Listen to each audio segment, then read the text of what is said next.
Tribute lights in the New York skyline, an annual memorial to the lives lost on 9/11.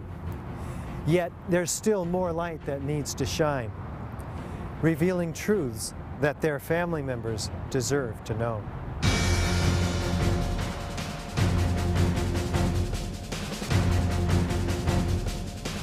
September 11th, 2001, a day that changed history. 4 planes went silent and off course. 2 of those planes crashed into the World Trade Center Twin Towers.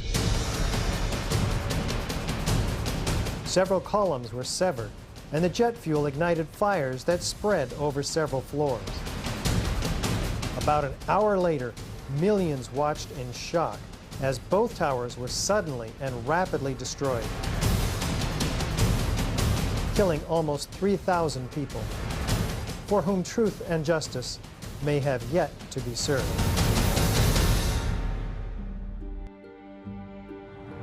Hi, I'm Richard Gage, AIA, licensed architect of over 20 years and member of the American Institute of Architects. I'm founder of Architects and Engineers for 9/11 Truth, a non-profit organization of well over 1,000 technical and building professionals. According to official government reports, the fires weakened the structural steel framing of both twin towers, leading to sudden, progressive, and total collapses. Unknown to most people, a third steel frame high-rise, World Trade Center 7, was also destroyed. Critical questions have been raised by more than 1,500 architects and engineers about the official explanations for the destruction of all 3 of these buildings. Along with more than 10,000 other concerned individuals, these professionals, collectively comprising more than 25,000 years of experience, have signed our petition. They're calling for a new investigation into the destruction of these 3 World Trade Center high-rises. This call is based on evidence that reveals a very different destruction scenario than reported by government engineers. This includes abundant scientific forensic data and eyewitness testimony that was omitted from the official reports. You'll be seeing this evidence and hearing from dozens of these technical experts, including many who are among the top in their respective fields. We at AE 9/11 Truth are inspired by President Obama's affirmation to the American people in his inaugural address. How do we accomplish this? We've done our best to fulfill the President's vision by using the scientific method, examining the evidence from the World Trade Center and developing unbiased conclusions from unbiased experts in their fields. Listen to the President provide his account of the pervasive political abuse of science. And we have watched as scientific integrity has been undermined and scientific research politicized in an effort to advance predetermined ideological agendas. As coherent sets of scientific facts are brought into focus by the experts, the data, and the witnesses in this film, you'll come to a much greater understanding of the events of 9/11 and will be in a position to draw your own informed conclusions. Also, psychologists, therapists, and counselors, along with theologian David Ray Griffin, who have a deep understanding of the personal issues associated with 9/11, will explain why it is so difficult for us to come to terms with the reality of these events, and learn how we can help ourselves and others with this difficult yet vital responsibility. Of course, the ones still most affected by the events of that tragic day are the family members of the victims lost on 9/11. Several have asked to appear in this documentary. Although our focus will be primarily technical, we are deeply moved and honored to give them the opportunity to speak directly to you. Now, let's hear from the AE 9/11 Truth professional petition signers, who will share with you what conclusions they came to. Among these experts are high-rise architects and engineers in the fields of structural design, materials science, chemistry, fire protection, metallurgy, as well as physicists, explosives experts, and demolition technicians.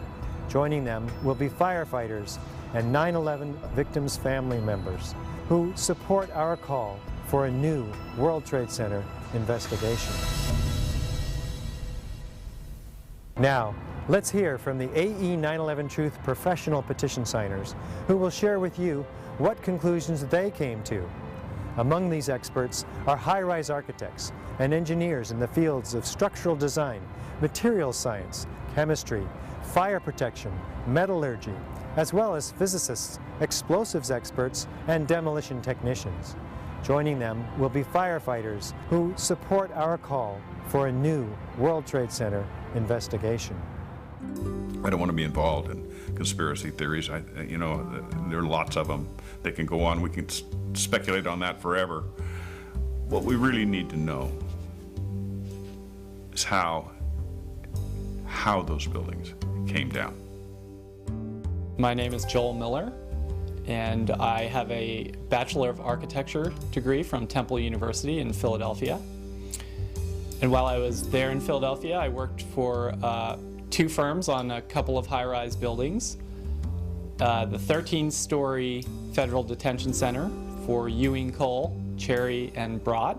I spent about 2 years on that project, and then a year on a high-rise dormitory, about 15 stories for MGA Partners.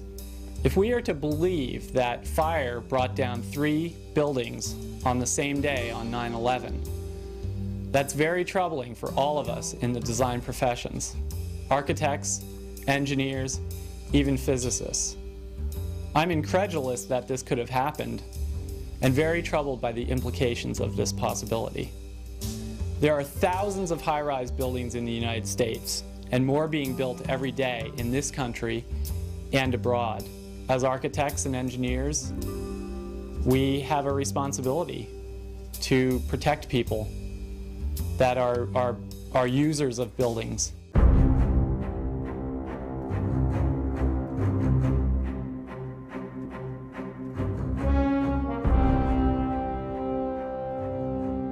The new World Trade Center Building 7 looms above the site of its original. Building 7 was a 47-story high-rise, not hit by an airplane. Yet it was the 3rd modern steel frame skyscraper to collapse rapidly and symmetrically on 9/11. It was a football field away from the North Tower and sustained minor damage from the falling debris. Building 7's precipitous collapse was blamed on normal office fires. I'm Kamal Obeid. I have a master's degree in civil and structural engineering from the University of California at Berkeley. I've been a practicing engineer for the last 30 years. Building 7 to me is really what gives it away, because that's a classic case of controlled demolition. My name is Stephen Dustwald. I'm a licensed professional structural engineer with 37 years of experience in the structural field. I have 25 years of experience as owner and principal of my own structural engineering firm here in Las Vegas. I have focused on nuclear power plant design, large commercial and industrial buildings. I first became aware of the problems with the official account of the collapse when I saw a DVD online from Architects and Engineers for 9/11 Truth.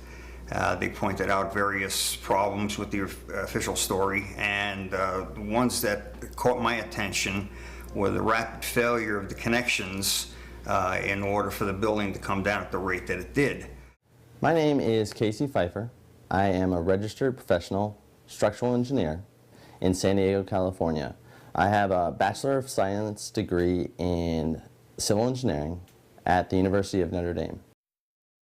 I have been practicing engineering for 15 years, and currently I am the principal of Pacific Coast Structural Engineering in San Diego, California.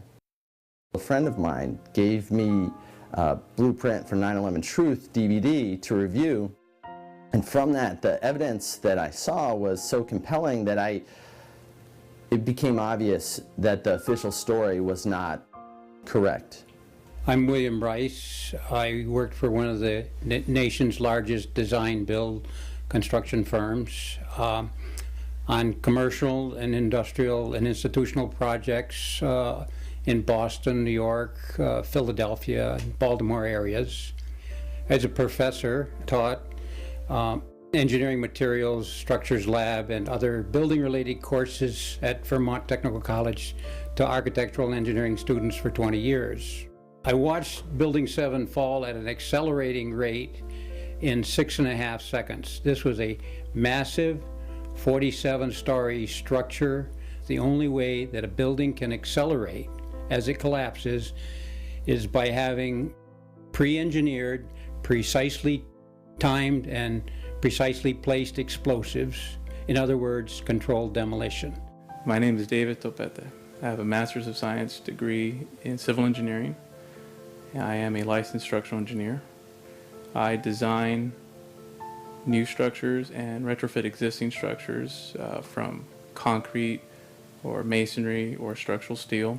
In my professional opinion, in my experience, for World Trade Center 7 to collapse straight down upon itself, as video indicates, as everything that we've witnessed, the supports at the center essentially all had to be taken out at once.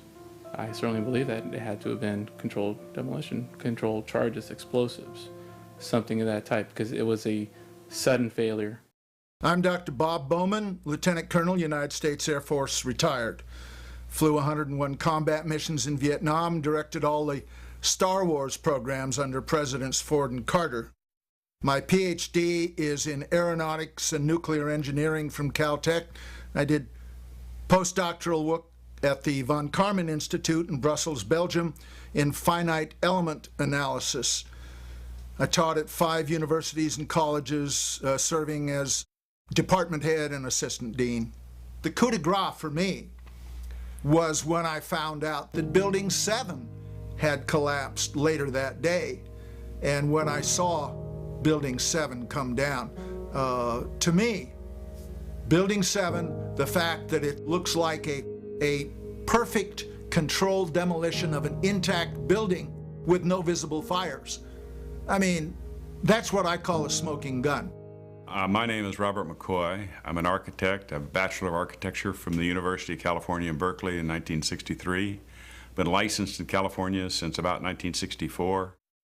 From about 1965 until about 1985, most of my experience has been in high-rise, multi-story steel buildings. NIST would have us to believe that these was a typical office fire, scattered office fires, if you will, that brought this building down.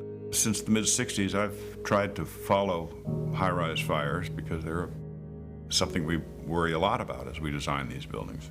And I'm not aware of any high-rise building that have come down as a result of fires. I can't remember even a partial collapse in any of these buildings that I've watched over the years. I'm Steve Barish, founder and president of Barish Architects and Associates, Inc., a 33-year-old architecture, planning, and engineering firm. We have offices in San Luis Obispo and Pasadena, California. I hold a Bachelor of Architecture degree from the University of Arizona and a Master's of Architecture and Urban Design from Rice University in Houston, Texas. Spent 3 years in London as the first PhD student at the Architectural Association. One of the things that really interested me is how quickly the Tower 7 fell. It fell within 7 seconds approximately from top to bottom. This building was built in the mid-'80s apparently and met all the known codes at the time. Buildings just don't behave like that. We're here in Sydney with Jan Utzon, son of the great Bjorn Utzon, who designed the Sydney Opera House. What are the features of the collapse of World Trade Center 7 that caused you to be disturbed? It looked like it was a demolition more than anything else. My name is Les Young. I'm a licensed architect in both New York State and in California. I've been involved in many large projects, including overseeing several high-rise buildings ranging in size from 14 stories to 40. Over the course of 20 years, I'm mainly called in to help with very large, difficult projects. When I watched Building 7 collapse, it basically left no doubt in my mind that something was wrong. Building 7 had not been hit by a plane. To me, it was obvious that there was some controlled demolition and some explosions involved.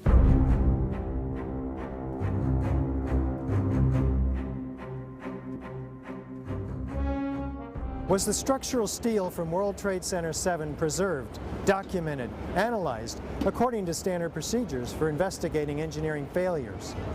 It was really clear from the beginning that there was this great move to, as quickly as possible, get rid of all of the rubble and move it off. Because what they did immediately after 9/11 was they started removing the steel, the debris from Tower 7 and all the towers immediately. They sent it off to China to be recycled. 400 truckloads per day of material were taken away from the World Trade Center site and sent to China for recycling. All of a sudden they had a big incentive to recycle steel for some reason. Quickly and rapidly, they were destroying the structural steel. The steel was hauled away and melted down before it could be analyzed. It was already being carted away and destroyed when the FEMA investigators got there about a month after September 11th. It was being melted down, it was being cut up into pieces so that no real thorough investigation could happen. And that in itself is a crime, and that kind of thing needs to be investigated. The steel was picked up and carted away before anybody got a good look at it.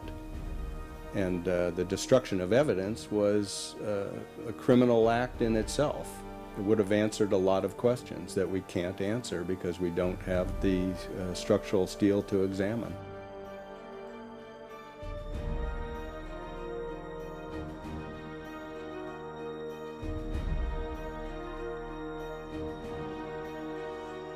There were laws violated in the destruction of that evidence. And for the American Society of Civil Engineers to ignore those events is extremely disturbing and is a violation, in my opinion, of their professional code of ethics. It was contrary to the way all investigations are done. If an airplane crashes, they seal off the entire area, nobody touches anything, they move it to a secure location, and they reconstruct an aircraft. Normally, when you have a structural failure, you carefully go through the debris field, looking at each item, photographing every beam as it collapsed and every column where it is in the ground, and you pick them up very carefully and you look at each element. We were unable to do that in the case of Tower 7. Aside from this one small piece that was found to have intergranular melting, incredibly, none of the other steel from World Trade Center 7 was saved for analysis. This is disconcerting, considering World Trade Center 7 would have been the first steel frame high-rise building in history to ostensibly collapse due to fire. The government has destroyed much of the evidence, but there's still some evidence available in photographs of the evidence. My name is Lynn Margulis. I've been doing science every day since I was about 16 years old. I teach at the University of Massachusetts. I have a PhD in genetics. I reconstruct the past, natural history, from clues taken to be representational, and that's exactly what we're doing with reconstructing of why the buildings were destroyed in 9/11. In historical science, that's what must be done. In 1999, I was a recipient of the President's Medal of Science from Clinton, and I received the Da Vinci Award, that is the membership in the Da Vinci Society. You can't do science when you are deprived of the evidence and when your hypothesis is the least valid instead of the most likely. When the most likely hypothesis in the case of Building 7 wasn't even mentioned. This is not science. So the claim is that it's something else. It's trying to prove preconceived ideas.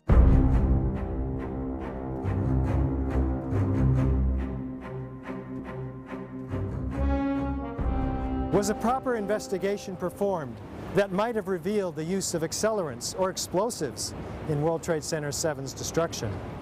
My name is Stephen Jones, a physicist. I received my PhD in physics from Vanderbilt University in 1978, so I've been at this for over 30 years, studying various subjects. I have published over 50 peer-reviewed papers in my career. NIST concedes that they found no evidence for explosives. So then we asked them, well, did you look?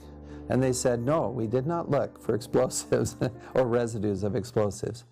I'm Ron Brookman, licensed structural engineer in California, and I received my master's degree in structural engineering from University of California at Davis in 1986. I've been practicing structural engineering ever since then. NIST never did a proper evaluation of the collapse site and the debris. World Trade Center 7, I would have expected they would have tested for explosives also, because of the nature of the collapse and the unprecedented nature of a steel-framed high-rise building collapsing in such a fashion.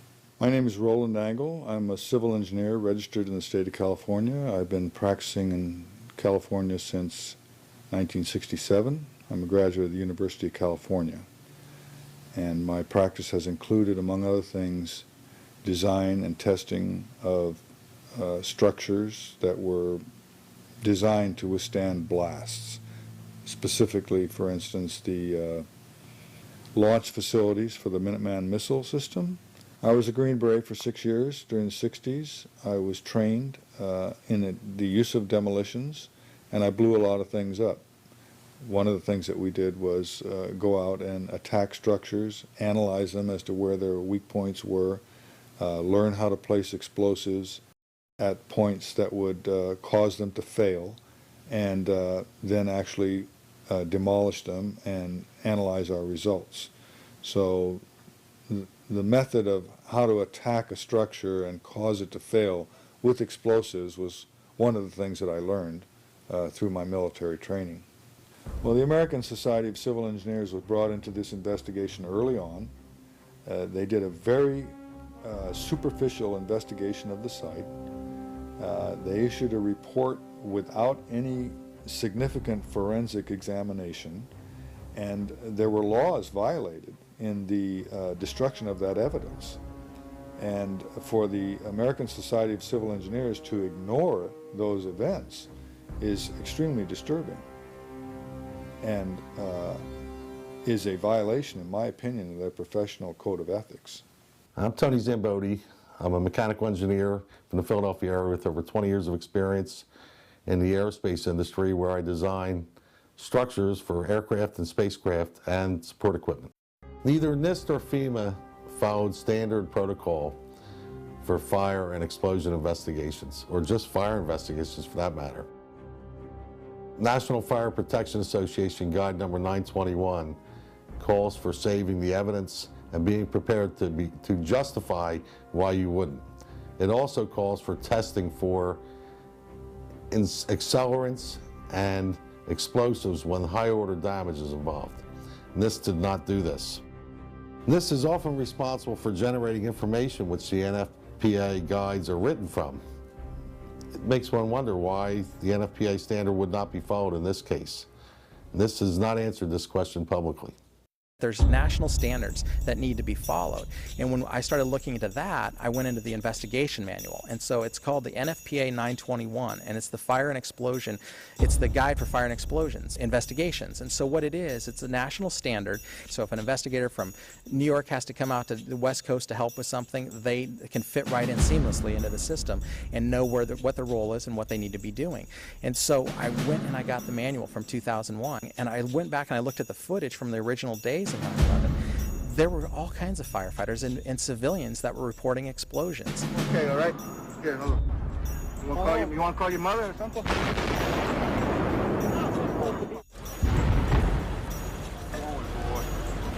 Keep your eye on that building. It'll be coming down. Just the fact that there were explosions means they need to be investigated. Terrorists used explosives in '93. We had witnesses to explosions. We have audio recording of explosions. We have overwhelming evidence that there were some explosive events. The manual gets into thermite, and if it says if you have melted steel or concrete, which we had on 9/11, and there's videos of it, people can see it, we should test for it. It says when you have melted steel or concrete, you test for thermite. So the fact that they're not testing for it is crazy. We had 3,000 Americans murdered, and we had the first 3 high-rise and steel collapses. We have all these reports of explosions. We have the vans pulled over. We have the history of terrorists using explosives. It's absolutely ridiculous that there's no excuse for it. It's criminal, in my opinion. It's absolutely criminal that they refuse to follow the national standards, and the national standards say that they should be testing that for explosives. One of the other big issues we have, the firefighters that are members of the Firefighters for 9/11 Truth, is just the blatant destruction of evidence. We're not talking about a little bit of evidence. They destroyed all the steel, basically the bones of the building that would have told us how this first high-rise steel structure in history that hadn't been struck by an airplane, all it had was a few fires on several floors, and it had only been burning for a few hours. We've had other high-rises burn much longer. The way we could have learned from this was analyzing that, looking at the steel and seeing how this collapsed and how it failed and which steel members did what. Well, we can't do that, because what they did immediately after 9/11 was they started removing the steel, the debris from Tower 7 and all the towers immediately. Why were they destroying this? They sent it off to China to be recycled. So they never had any physical evidence to do the investigation. The national standards are very clear. We have preservation of evidence, we have spoliation of evidence, there's all kinds of basically standards that you don't destroy evidence. So that's what we're calling for. We're calling for an investigation into the investigators, why they destroyed this. We're calling for a reinvestigation that follows national standards. And the big thing is everybody says this is in the past, leave it in the past, and that's not true. We have ground zero workers dying today. They're getting cancers, and several of them don't have medical insurance. The FDNY, most of them are being taken care of by the department, but there were so many thousands of volunteers and members of other departments that showed up, and they were there for months afterwards, and they don't have the medical coverage. They can't make their house payments. They're sick and dying, and we as a country are ignoring them. We promised we'd never forget, but it looks to me like most people have forgotten, and they want us to forget, and that's what we're here for, is to basically just ask people to take another look into this, show some compassion, and let's help our brothers and sisters out and really reinvestigate 9/11. It's changed our world. It's, not to mention that there were 343 brothers murdered, but we're at war over this. We've lost a lot of our freedoms over this, and we don't have the real story on what happened because there wasn't a proper investigation done.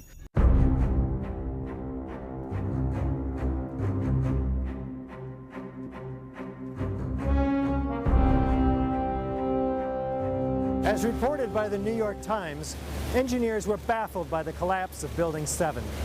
Since no steel frame high-rise has ever completely collapsed due to fire, how are we to understand this mysterious event? My name is Scott Granger. I'm a licensed fire protection engineer. I'm licensed in 13 states. I've been in private practice for 25 years. I've been a practicing engineer for 39 years. 50% of my practice is in forensic engineering. Steel structural frame buildings, high-rise buildings, simply do not collapse due to fire. There has never been until 9/11 an experience where a high-rise building that was steel frame completely collapsed. There have been fires burned longer in similar structures without any collapse. In my previous career as a firefighter, normally you'd never be afraid to go into a Type 1 building because they're not combustible, and you would just charge at it and put the fire out. Never in my training were we ever taught that these type of buildings could just collapse in on themselves. There's definitely much more going on than just fire. The way in which steel-framed buildings behave in fires depends on their construction. In this test, done by British Steel in 1995, a large amount of typical office furniture was burned to see what would happen to the heavy steel beams that supported the ceiling. When steel is bare, when it heats up, it gets weaker. It's not that it melts in a fire. In fact, normal fires are not hot enough to melt steel.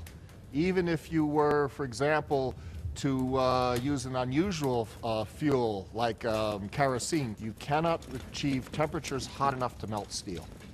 But what happens is it starts to lose its strength. And as it loses its strength, it starts to sag. It becomes softer and sags and can no longer support the load. This was the largest test of its kind ever conducted. It showed how unprotected steel can be distorted, even by a normal office fire. But as is typical in steel buildings, the structural beams only slowly and progressively warped and sagged. There was no chance of a sudden collapse. In over 20 years, I have not seen, until recently, a protected steel structure that has collapsed in a fire. The World Trade Center 7 building reminds me of the Meridian Bank building in some ways in Philadelphia. The Meridian Bank building is a 38-story skyscraper that burned for 18 hours in 1991, suffered extensive damage from the fire, but did not collapse. I am Dan Barnum, FAIA, a graduate architect from Rice University with a Bachelor of Architecture degree. For the 40-plus years that I've been practicing architecture, I have designed a variety of buildings from small houses to high-rise office buildings. Some of the high-rises that I've worked on are 1 shell and 2 shell here in Houston, and I was project manager for a 22-story office building in Akron, Ohio. I'm a fellow of the American Institute of Architects. I've designed high-rise buildings, and I know what they do in fires because I've studied that. Later in the day, when World Trade Center 7 collapsed, they had already showed us pictures of a few fires in that building, and I mean, they weren't even raging. And how could that cause a building to collapse as if it were imploded? Couldn't happen. My name is Jonathan Smolens, PE. I'm a professional structural engineer in the Boulder, Denver area for the past 12 years.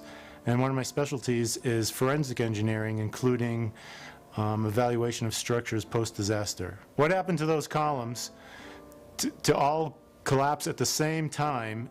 The explanation provided does not match the evidence that we have. My name is Michael Donnelly, PE. I'm a structural engineer with 14 years of experience. I get involved mostly with the design of steel-framed fireproof buildings. We've never had a steel-framed skyscraper collapse in the United States or internationally. So there's no precedent.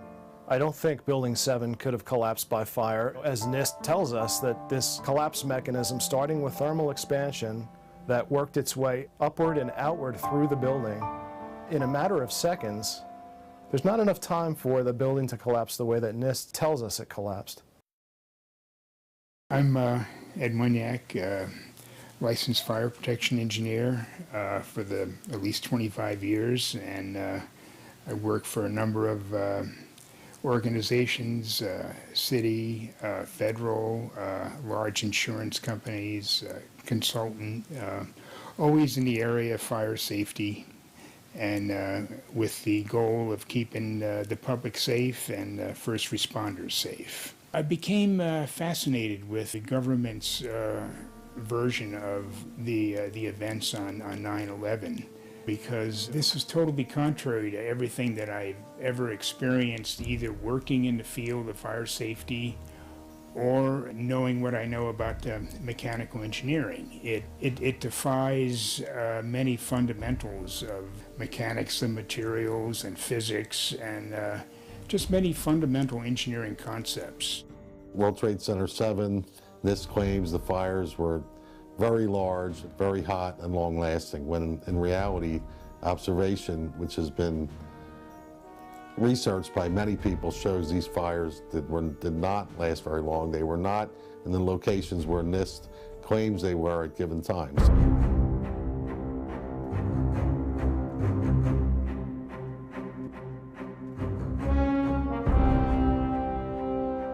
According to lead investigator Shyam Sunder of the National Institute for Standards and Technology, NIST, World Trade Center 7 collapsed at freefall acceleration for more than 100 feet of its fall.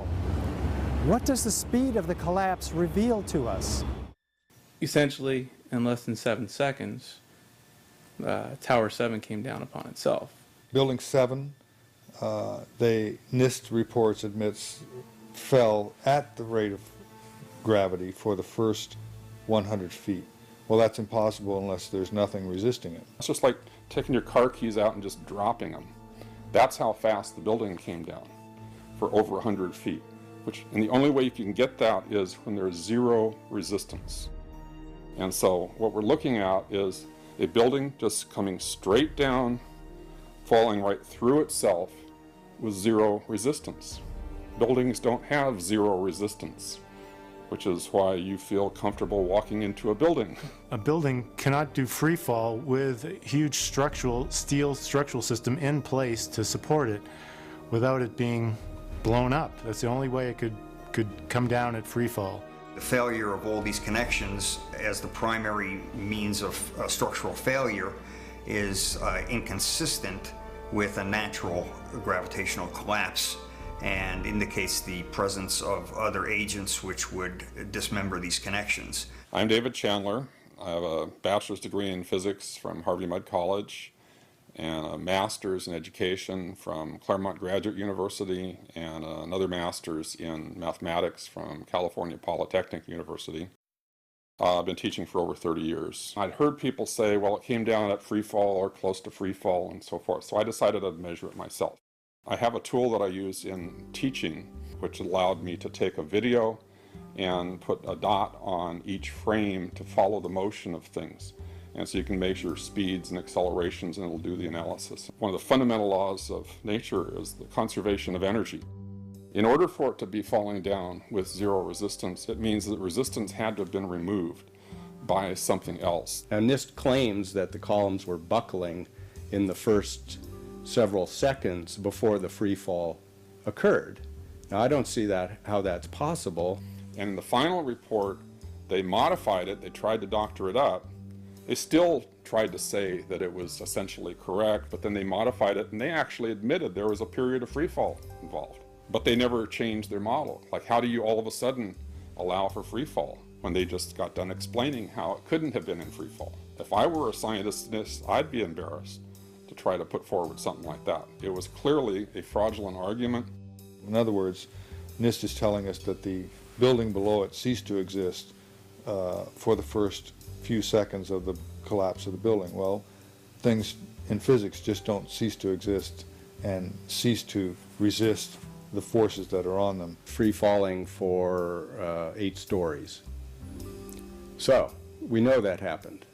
Okay, it's been measured and it's on videos. Everyone can see it. NIST has admitted it went into free fall for 8 stories. That's a bothersome part of the puzzle because NIST never explained it. Absolutely no resistance to the descent whatsoever. The building didn't disappear so the building can fall for 100 feet at free fall speed. That's impossible. That's a violation of the fundamental law of physics that says that for every action there's an equal and opposite reaction. So that evidence alone would indicate that the official story doesn't hold water. There was no time for this elastic deformation and plastic deformation, which would have absorbed energy and decreased the descent to less than free fall speed. As energy is drained away from the system to deform those members, it would slow down the descending mass and cause a descent at less than free fall speed. 40,000 tons of structural steel in its structural system, and that is intended to keep it from going anywhere. A building cannot do free fall with a huge steel structural system in place to support it. There's no resistance until the building gets down maybe halfway. Buildings tend to be delayed as they collapse. They don't just pancake down like this in a very short period of time. If the pancake theory works, it's going to hit hesitation, and there was no hesitation. Going from motionless to free fall instantly. One continuous motion. There couldn't have been any structural resistance. Buildings just don't behave like that. If floors fall, they tend to fall and are braced by the floor directly beneath it. and there's some delay there. This is inconsistent with the energy redistribution that would be required from the descending mass to the remaining structure. Completely impossible. And NIST themselves have to recognize the implications of this. The fact that they haven't is fraudulent. The connections are designed with a safety factor of 1.5 to 3 times the failure load for the member. So this assures that the member will always fail first in an elastic mode and then a plastic mode. Ideally, the member would fail before the connection. You don't want the connections to fail first. The connections failed first without any of the members exhibiting large deformations or deflections. Over 400 connections per second had to fail in order for the members to be released and for the structure to descend at almost free fall rate. To fail at the rate that they did progressively across the building, even if a floor were to collapse, it still wouldn't be able to collapse all of the connections simultaneously at the rate that it did without secondary explosions. There's no hesitation. There was no hesitation when it was to hit story after story. If you were to look at a standard moment frame steel connection, which is a welded connection between the beam and the column, it would take on the order of around 500,000 pounds to shear off one connection. And if you multiply that by 400, put maybe a safety factor of 4, you would require 50 million pounds of force per second in order to collapse the building the way it was shown based on the NIST report and what we saw on the video evidence of the video of the building that day. It's highly unlikely, don't know how that could ever happen without secondary explosions. It's not logical or reasonable. The fact that it's coming down at free fall says all of the energy is being used to just make it go straight down, which means it's coming down through itself and not breaking up the building as it goes. Something else has to be clearing the way. And that is smoking gun evidence to me. I think that's one of the primary pieces of evidence that these buildings really were demolished. They weren't just accidents that happened.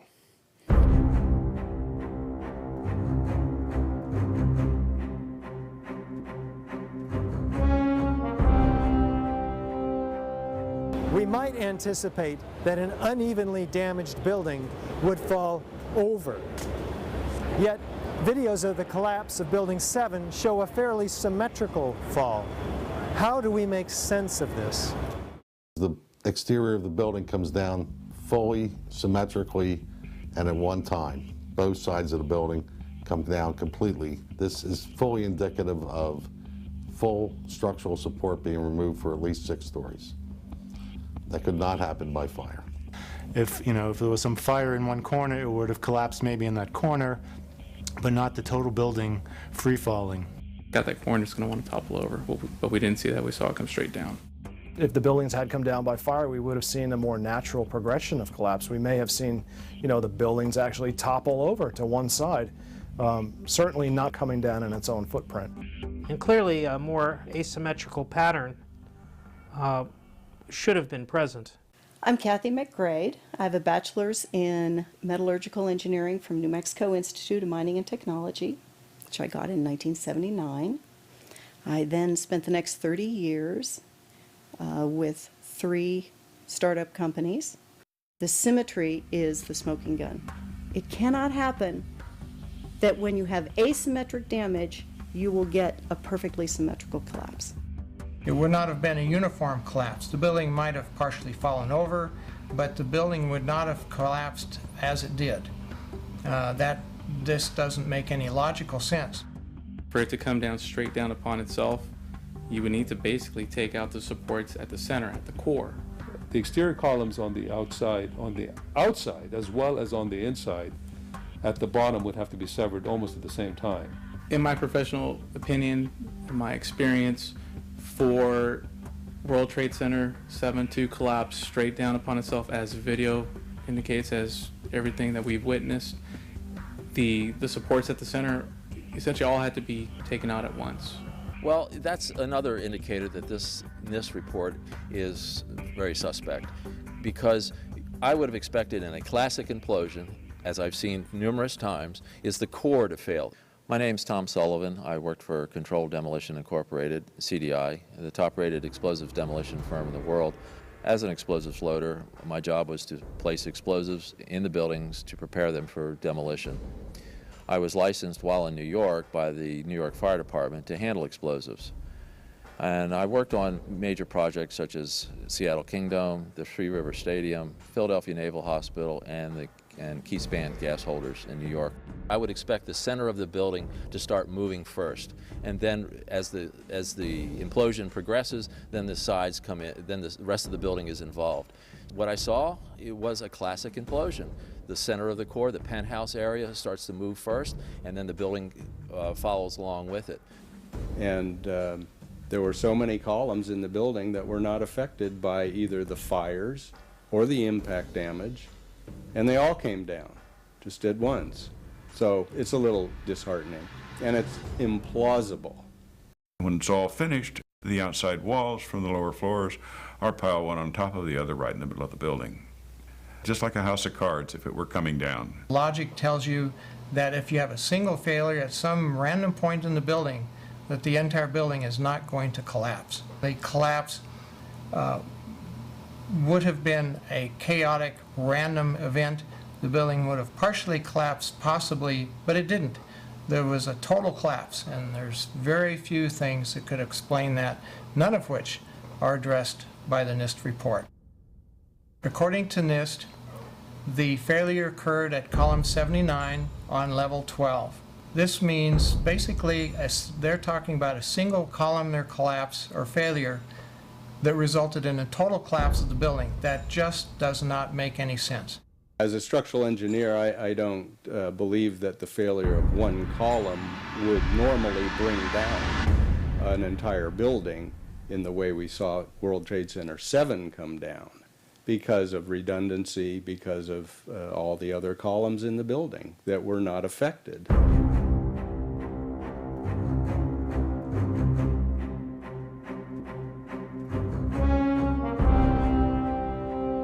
NIST provided computer animations in support of their fire collapse theory.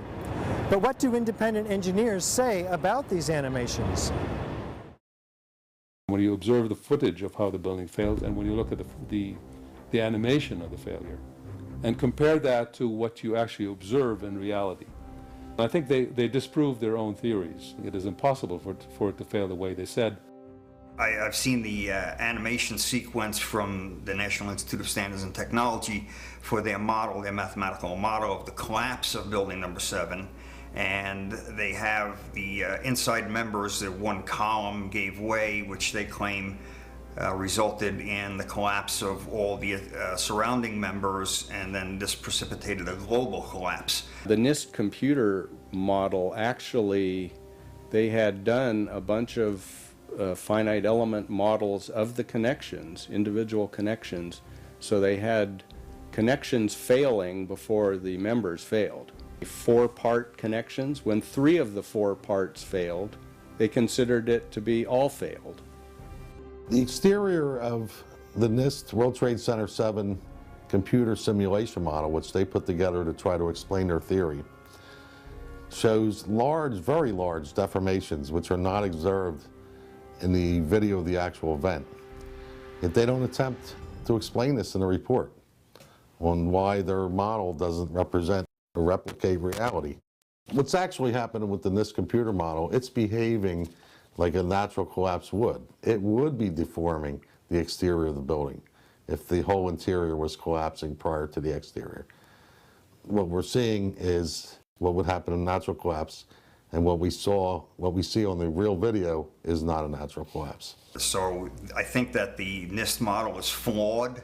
Of course, they won't release all of their parameters that they use to model the collapse, and that is a primary problem for them. NIST has also repeatedly refused to release computer input data that was requested through the Freedom of Information Act from them in the past concerning World Trade Center 1, 2, and 7. What do these professionals conclude about the destruction of World Trade Center Building 7? There had to be some agent that was destroying the connections in building number 7 at 400 connections per second, and the only thing that I can see that would be capable of doing this would be explosive devices at the connections. And this is why I think that there has to be a new investigation to find out the real physical causes for all these members to act in an atypical fashion. And I certainly believe that it had to have been controlled demolition, controlled charges, explosives, something of that type, because it was a sudden failure. Controlled demolition. There's no way that fire did what they said it did to that building. Impossible. Couldn't happen. It just did not make sense that a building that had a few minor fires in it could possibly succumb the way it did. If there was damage, it would have been minor. There might have been some deflection of a beam or two here or there, but not a total and unequivocal complete collapse. It just doesn't ring true. A few fires in that building, and I mean, they weren't even raging. And how could that cause a building to collapse as if it were imploded? Couldn't happen. To me, it was obvious that there was some controlled demolition and some explosions involved. When I saw Building 7 fall, it to me appeared to be controlled demolition because it fell in free fall manner into itself. It is my opinion, as a former 12 Bravo combat engineer, well trained in the use of explosives, that this building, all three buildings, were brought down as a result of controlled demolitions.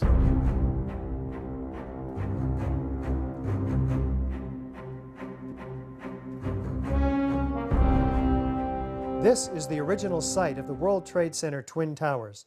Construction is now underway where dramatic new facilities are being erected. Just 10 years ago, the planes hit the towers, cutting through some exterior and interior supporting structural steel columns. The fuel from the planes ignited office fires across several floors.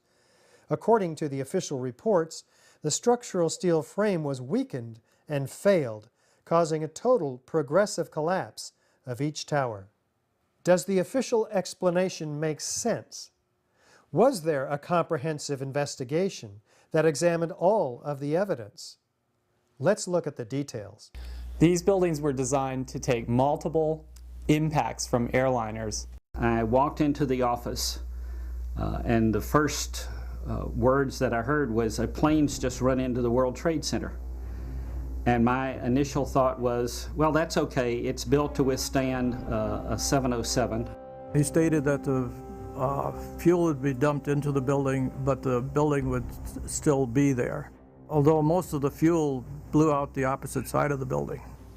These buildings are built to handle several times the load above them. Those perimeter columns could handle 5 times the load above them, and the core columns could handle 3 times the load above them. The majority of the jet fuel was burnt up instantly in the big fireball, and it was gone. The fires that were left were office furnishings and carpet and things like that. A lot of things in these kind of buildings have to be fire resistant by nature. It's required by code. So there really isn't a whole lot of fuel in there to begin with. The media portrayed these fires as being extremely hot, but the fires were not that hot in World Trade Center 1 and 2. If you look at the NIST zone data, you could see this. And to use our own powers of observation, you could tell by seeing these fires and seeing black smoke come out the windows. That means that the fires were oxygen starved, and it was incomplete combustion, and so it was a low temperature fire. I am Robert Podolsky. I have a master's degree in theoretical physics from Xavier University in Cincinnati. I worked for 10 years as a professional physicist, engineer, systems analyst for government and for industry. Companies like Avco, GE, Bendix, and also Air Force Avionics Lab and the Coast Guard Electronics Division. I looked up in a manual the burning temperature of jet fuel and found that under the conditions that existed at the World Trade Center on 9/11, that jet fuel had to have been burning at about 750 degrees Fahrenheit. I also noticed that the official explanation of what happened there was that the heat from the fire supposedly softened the steel and thereby brought the buildings down. If you have a flame at 750 degrees, you can hold that flame under a steel beam forever, and you'll never reach a high enough temperature to bend steel, let alone melt it. So immediately I knew at that point that the official explanation was dead wrong. There was no way those flames could have possibly brought about the collapse of the building. It did not seem possible that these towers that were designed to withstand the impact of a 707 could possibly collapse in such a short order of time from the time that they were hit. There's no way. The building was designed to take the impact of one, if not more, multiple airplanes. They were designed to withstand hurricane force winds of up to 140 miles an hour. My first reaction was, that looks like controlled demolitions. However, I believed the official story because it was played to me over and over again. I heard repeated experts telling me that this was terrorists that did this and that it was planes that brought those buildings down. So I accepted the official story. The NIST testing of the Twin Tower floor assemblies done at Underwriters Laboratories. This was done per ASTM E119 in a 2-hour, 2,000-degree fire test. During the test, the main trusses sagged approximately 4 inches after 60 minutes and 6 inches after 100 minutes. Yet NIST had the main trusses sagging well over 40 inches in their models.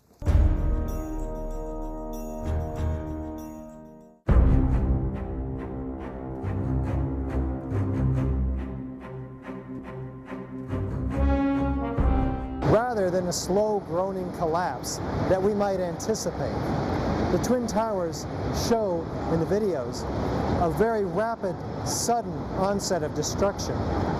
What does this imply? I'm Frank Cullinan, a practicing civil engineer in the state of California. I have a Bachelor of Science from Chico State, which I received in 1988. I've been a licensed civil engineer since 1993. I specialize in bridge construction, retaining wall construction, small building construction, bridge demolition, and I have experience in bridge design and building design. Structural steel is required by building and design codes to prevent catastrophic failure and loss of public life. Everybody's seen the building collapses on 9/11, and it was shocking how fast the buildings collapsed. The way the buildings fell was not indicative of the way a building that's in distress collapses. This doesn't happen with structural steel buildings and never has and never will again. We assume that fires could destroy a building. Why people select steel buildings is because they would destroy slowly. It would gradually twist and bend and give people plenty of time and safety in getting out of the building. The basic philosophy of the building codes in the last 75 to 80 years has been to ensure ductile failure of the members to provide for the public safety. Under this philosophy, members that are overloaded will deform elastically within the elastic range of the material with increasingly large deformations and deflections. This gives rise to large deformations that are visible and apparent to the occupants of the structure, and this gives them time to evacuate the structure. I would not have expected the whole building to just give in at once, and I thought it rather odd that they fell almost perfectly in very similar ways. It seemed odd that lightning would strike twice. Upon further review of the videos of the tower's destruction, in the 9/11 Blueprint for Truth DVD, I was surprised to see the upper floors of the North Tower, the upper 15 floors of the North Tower, implode prior to any destruction of the tower below, because it would be logical that as a result of the plane crash that the upper 15 floors would start to damage the floors below, not the floors above. And it certainly would stay in the damage zone. It would not drop down through 80,000 ton of insulated, undamaged structural steel and do it in 12 seconds. I discuss this claim that the upper section of each of the towers crushed the lower section. However, when you watch video closely, in the case of World Trade Center 1, you'll see that the upper section disintegrates itself. Its lower stories are breaking up before it even impacts the lower section. It appears to be a controlled demolition of its own of the upper section. The tops of the buildings were basically disintegrated. The top section, pushing on the bottom section, it's going to meet equal forces as it goes.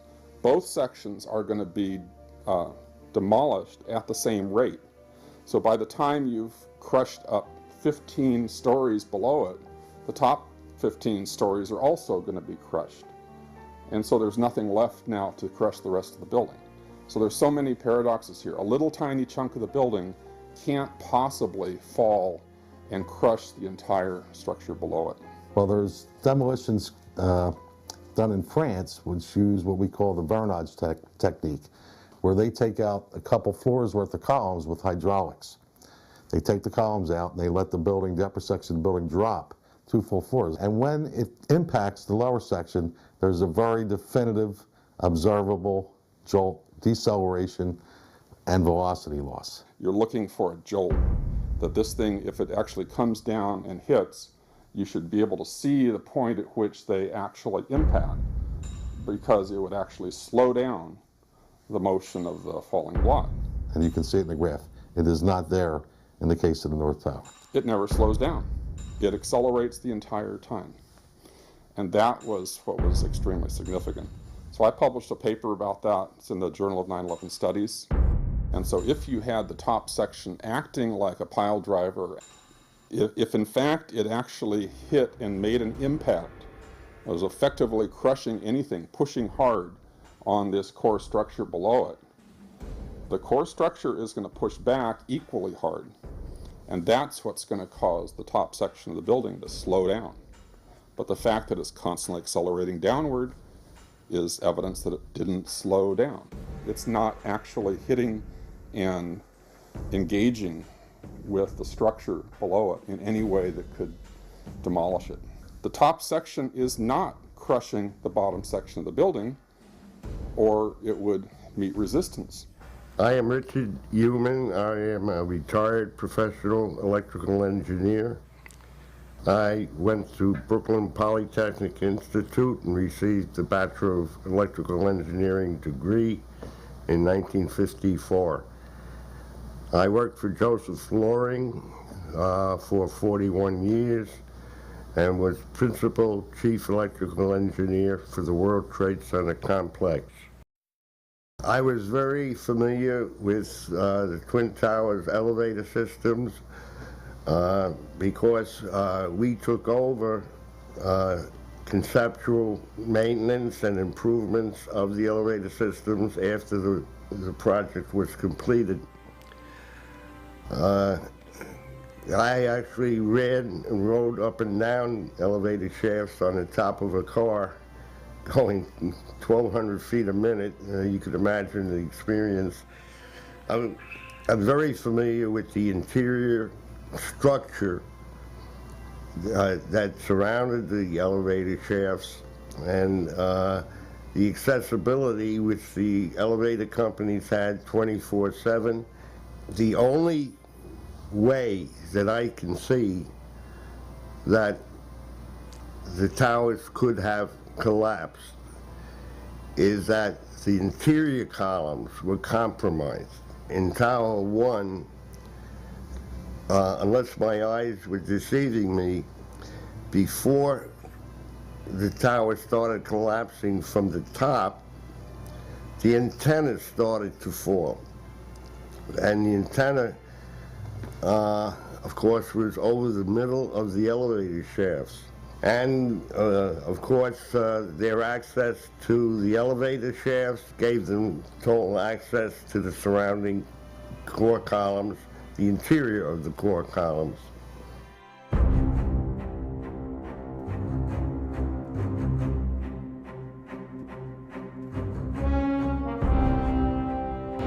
NIST, the National Institute of Standards and Technology, acknowledges that the towers came down at essentially free-fall acceleration.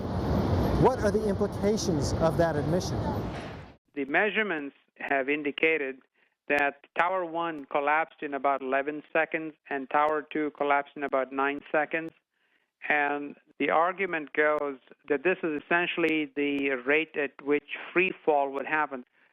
I had a friend that asked me if it was possible for the Twin Towers to achieve near free fall speed when they collapsed. The Twin Towers could not have come straight down through the thousands of tons of structural steel through the greatest resistance, the resistance of 80,000 tons of structural steel at the speed of practically free fall.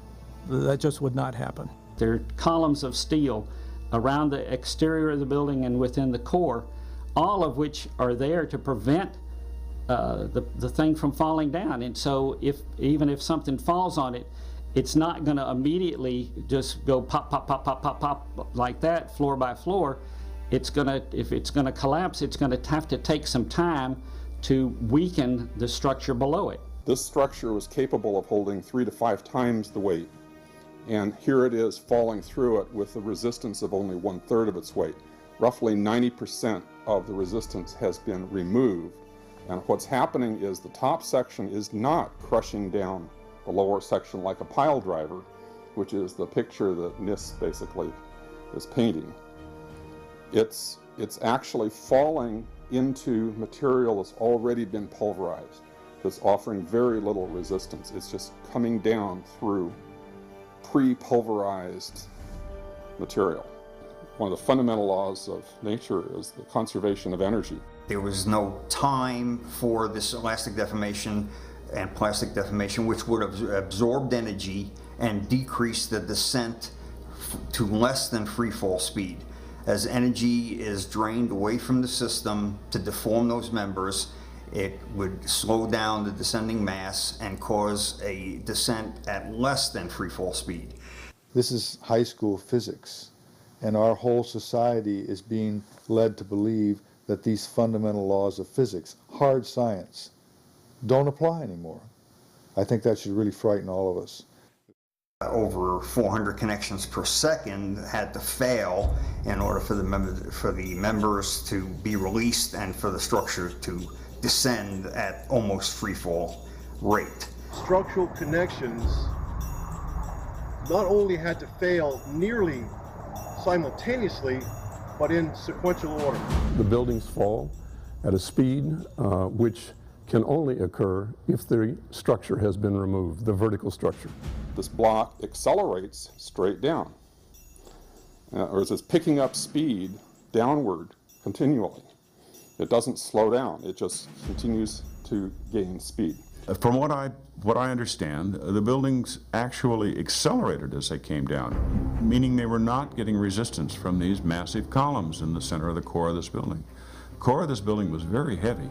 They're huge columns, huge. I could not see how those massive, very thick columns could just snap like that. I would have expected them to, most of them to stay intact with the floors collapsing around them. I'm Alfred Lopez. I'm a registered professional structural engineer in the state of Michigan and have been in private practice for 40 years with Lopez Engineering.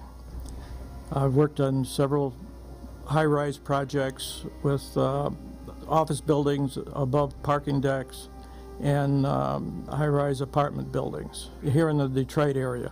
I've done numerous investigations of failures of buildings because of fire and wind damage. I was shocked at how the buildings collapsed. I would have expected that they would have come down much slower, that they would have tipped over, that the whole thing did not make sense. And ever since then, I had a hard time believing that the fires did drop those buildings. I thought that given the way the planes hit the building, one side would have given away first and it just would have fallen off or fallen over at a steep angle, but the way the whole thing just gave way at once and started to plummet down without slowing down as it went down.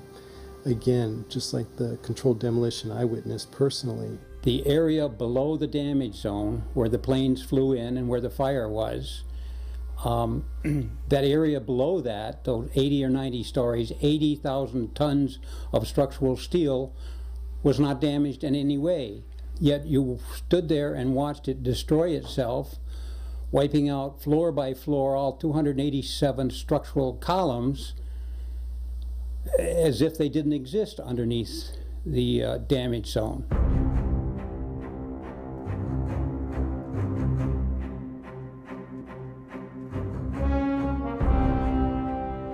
According to the first responders' oral histories, which were reported in the New York Times, over 100 first responders reported sounds of explosions and flashes of light at the onset of destruction of both towers. These were not discussed in the NIST report. What did these eyewitnesses actually see and hear? All the other evidence of seeing flashes and explosions and the melted metal and the dust particles and with the explosive chemicals found in the debris, there's just a lot of questions about what's been going on, and that these questions have not been answered or even addressed in any sort of full way. We have eyewitness testimony of firemen, policemen, news reporters, and occupants of the building to explosions, an enormous number of eyewitness testimonies. There was a heavy-duty explosion inside the lobby. Was that a secondary explosion? Yes, it was. There were numerous secondary explosions taking place in that building. There were continuous explosions. There was a secondary explosion, probably a device either planted before or on the aircraft that did not explode until an hour later. Then there was some secondary explosions and then the subsequent collapses. It sounded like gunfire, you know, bang, bang, bang, bang, bang, and then all of a sudden 3 big explosions. About 50 consecutive bangs, and it fell down like a waterfall. And we heard the noise associated with an implosion. We heard a very loud blast, an explosion. We heard a loud explosion. At that point, we heard a large boom. Do you know if it was an explosion or if it was a building collapse? To me, it sounded like an explosion. There was another major explosion. All of a sudden, you hear explosion, and you could see the building starting to collapse.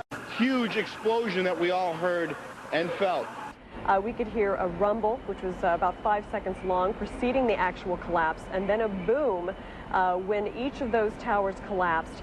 Just seconds ago, there was a huge explosion, and it appears right now the second World Trade Tower has just collapsed.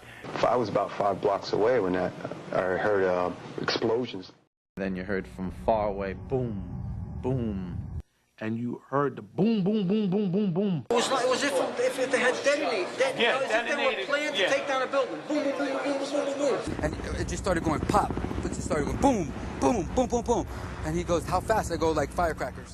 One of NIST's other excuses was that there were no blast sounds heard by witnesses or recorded. There's so many videos of witnesses from that day that report explosions. There's radio transmissions from the FDNY. We have the transcripts that were recorded, back in 2001 of all these firefighters and first responders reporting explosions. There's no doubt they were heard. In the oral histories of the emergency personnel taken down in late 2001 and early 2002, there are over 100 individuals who made comments about seeing, hearing, and feeling explosions in those buildings.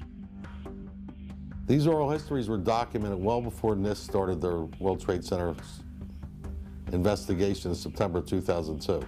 This testimony should have caused the presumption that there was a good chance explosive residue would be found and justified testing for it, rather than the opposite. Reviewing the some of the eyewitness accounts and people hearing what sounded like explosions and things like that.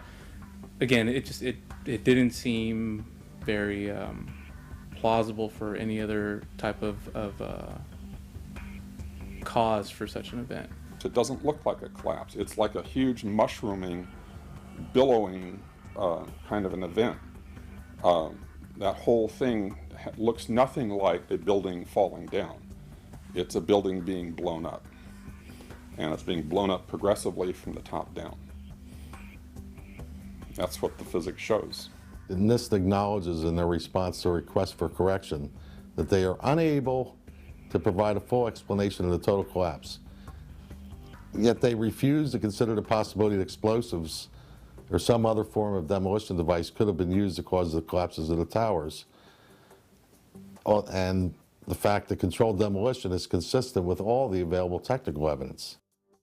And the response to that request for correction is NIST simply saying they're unable to provide a full explanation for the total collapse, even though that was their task given to them by Congress.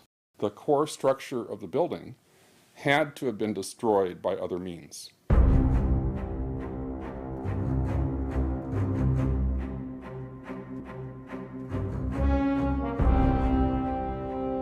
FEMA documents a 1,200-foot diameter debris field around each tower.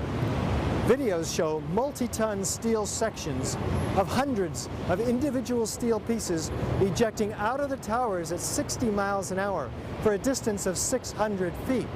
They also show clouds of debris pulverized in mid-air and isolated explosive ejections as many as 60 stories below the so-called crush zone. Videos also show the near total destruction of both towers.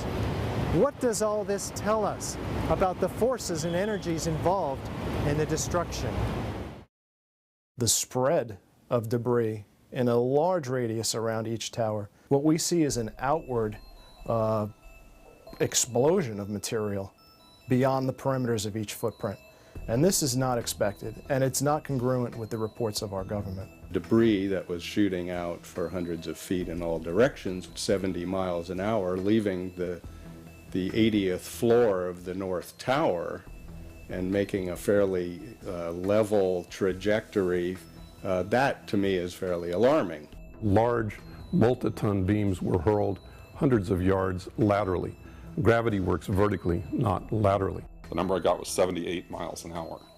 So something's happening to throw these things horizontally at those kinds of speeds. And here it is trailing white smoke the whole time. It really is indicative of some kind of explosion. The individual explosions that I noticed 20 and 30 and 40 stories below the collapsing structure, those are what we demolitions guys call squibs. And that's another characteristic that seems to be evident. Well, in the case of the South Tower, you can see these jets of black smoke being ejected from many locations on many different floors above the level of the impact. There's a whole bunch of these squibs or puffs that are coming out the side of the building. And naysayers tend to say, well, that's just air being blown out the windows because you have like an accordion effect. It's being compressed. Well, it's going on at a lot of different levels at the same time is one thing. And if you're compressing it out here, if you're blowing out the windows down here, how are you getting the air pressure? I mean, it doesn't really work to say it's just air pressure. I estimated these are coming out faster than 100 miles an hour. The impact of the floors pancaking upon themselves would create gushes of air out the side, but not the kind of explosive force that we saw that would throw I-beams across the street into the windows of other buildings. The ejection of the materials out of the building, the manner in which it fell, the speed at which it fell, exhibited all the signs of demolitions and the completeness of the destruction down to their individual elements.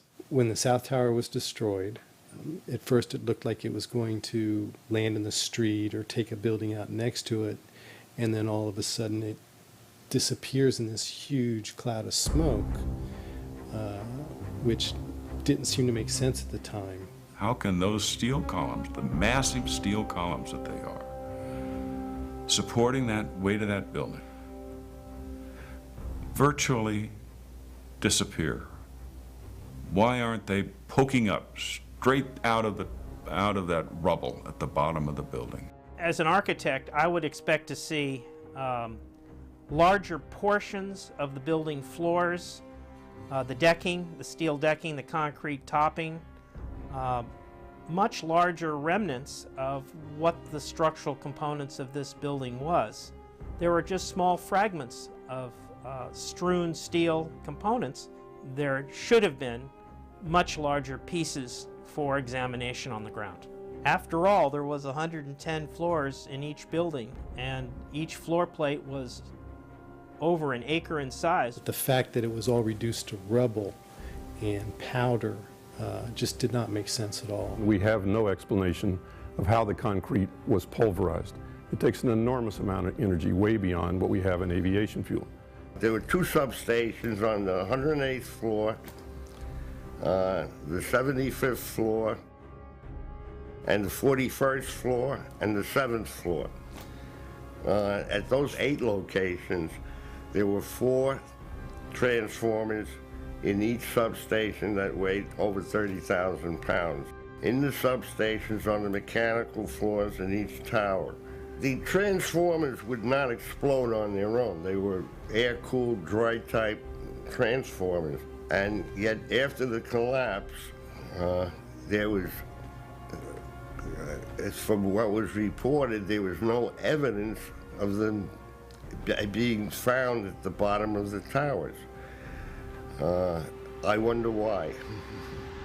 It was a shame that after the collapse that a forensic unit, a forensic engineering unit didn't go into the debris and try to find at that time why the towers had collapsed. I'm sure there was other evidence that could have given a better indication at the time that there was something else wrong.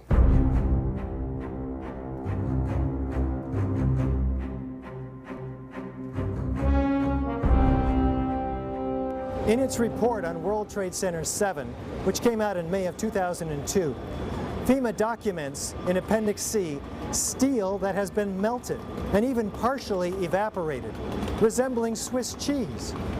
What are we to make of this? My name is Jeff Fair. I have a PhD in Material Science and Engineering from the University of Minnesota. I have a BA in Physics from Brigham Young University. I've worked with solid-state reactions. I've worked characterizing materials, semiconductor materials, thin films. I currently do a lot of work with nanoparticles as well as solid-state reactions.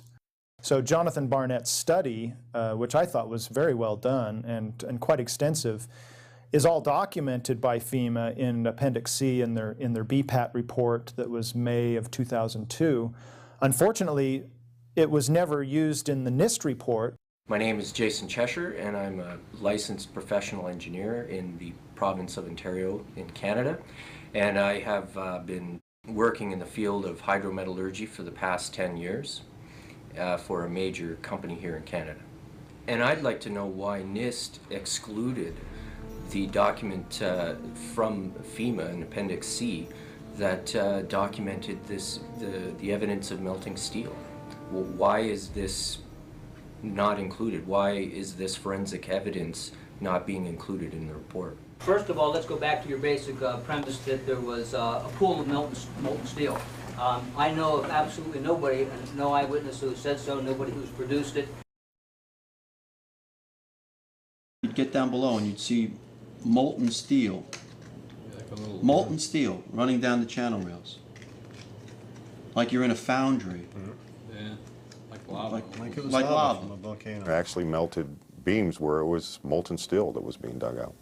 Underground, it was still so hot that molten metal dripped down the sides of a wall. And the cleanup was very difficult in the beginning. Steel was coming out red in certain areas from the first couple of weeks. This fused element of steel, molten steel. And they pulled off a big block of concrete, and there was like a little river of steel flowing. My name is Mark Basile. I'm a chemical engineer. I have a Bachelor of Science in Chemical Engineering from Worcester Polytechnic Institute. I've worked for about 25 years in industry, and the majority of what I do is analytical work and figuring out what materials are composed of, why they are what they are, why they do what they do. There were sections of them that clearly showed melting. They had sections that were thinned away, and there were actually holes through them, and some of the ends were just melted away or even possibly evaporated away. I'm Kathy McGrade. I have a bachelor's in metallurgical engineering from New Mexico Institute of Mining and Technology, which I got in 1979. I then spent the next 30 years with 3 startup companies. In an office fire, you cannot generate enough heat to melt steel. And yet we have evidence of molten iron in the microspheres, in the rubble pile, and the metal pouring out of the side of the tower. We could have filled up the Twin Towers with jet fuel and burned it all up, and that does not cause a fire hot enough to melt structural steel. My name is Gary Warner. I'm a mechanical engineer. I hold a professional certification from the Association British Columbia. I worked as in the project engineering department of the casting plant of Alcan, the aluminum company of Canada, one of the largest aluminum smelters on the planet at the time. And in that smelter, we turned aluminum oxide into aluminum, molten aluminum. Molten aluminum is silver. It's not yellow, it's silver. It looks like mercury. The yellow molten metal that I saw pouring out of the South Tower is indicative of molten iron. I was a bit incredulous when I learned that NIST claimed that the molten metal was aluminum. It doesn't look at all like molten aluminum. It looks like iron, molten iron. That's what it looks like. And I've seen tons of it. We used to cast this in Alcan. They still cast it. I spent 2 years casting that. I'm David Gregg. I have a master's and PhD in chemical engineering from the University of Illinois. Afterwards, I went to work for Lawrence Livermore Laboratory, where I worked there for more than 30 years. You cannot get a flame hot enough to start the metal to molten, make it molten in the first place so that this other process takes off. I don't know of any mechanism for that. The only way that's known that a carbonaceous material can cause steel or iron oxide to turn into a molten metal is in a blast furnace. Yeah, and that's very different than what we had. An incendiary used by the military, thermite is a compound of iron oxide and aluminum, which when ignited sustains an extreme heat reaction, creating molten iron. In just 2 seconds, thermite can reach temperatures over 4,500 degrees Fahrenheit, quite enough to liquefy steel. We know that open-air fires cannot burn hot enough to melt steel, but metal had melted at the base of the towers. The next question is how do you get the sulfur in these pieces of steel or in the debris, and that question is unanswered. There's a version of thermite called thermate, which has sulfur in the thermate and what the sulfur does is it's sort of like salt on ice. Appendix C of the FEMA report describes sulfur residues on the World Trade Center steel.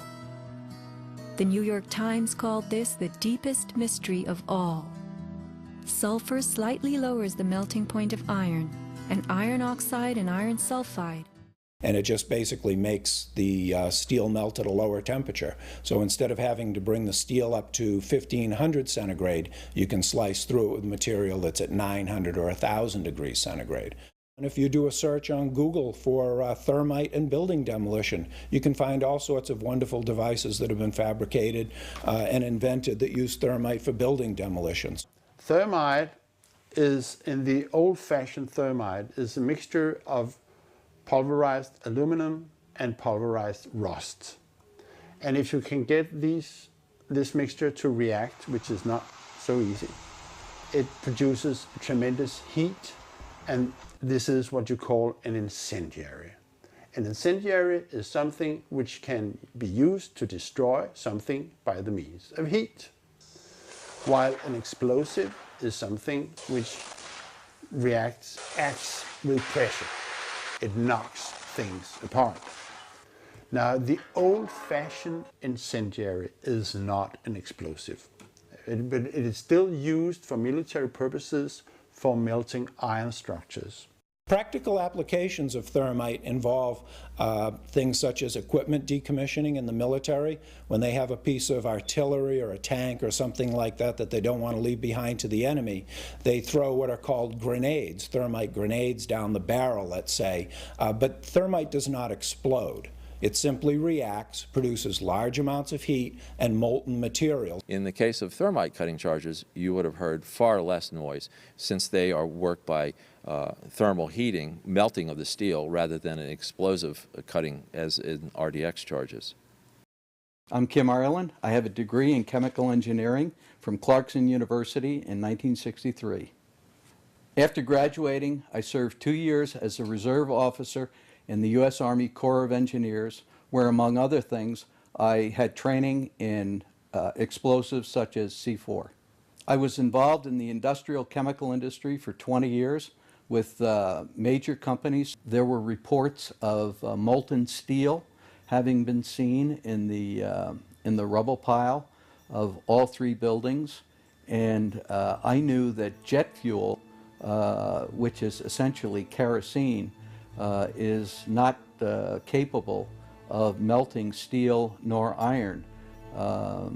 Kerosene or jet fuel burns at less than 1600 degrees Fahrenheit, and molten steel needs at least 2700 degrees Fahrenheit in order to melt.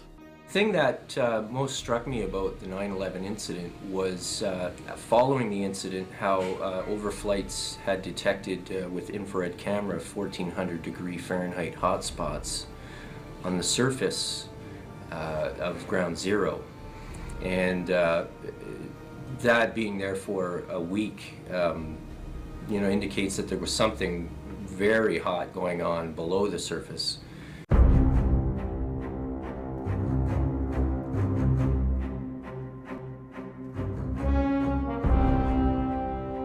Another question that may haunt the new Freedom Tower.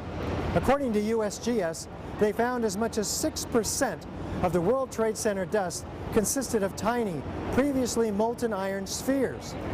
What does this tell us about the temperatures generated in the tower's destruction? My name is Adam Parrott, and I have a bachelor's degree in chemical engineering from Queen's University.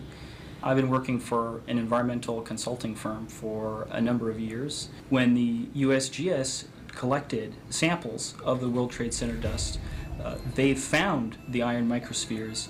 Insofar, the USGS does not have a valid explanation for the presence of these iron microspheres. But I've independently seen thermitic activity within 2 separate independent samples of World Trade Center dust.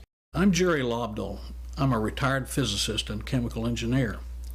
I have a BS in chemical engineering from Texas Tech, and I have extensive coursework in mathematics and physics from the University of Texas at Austin.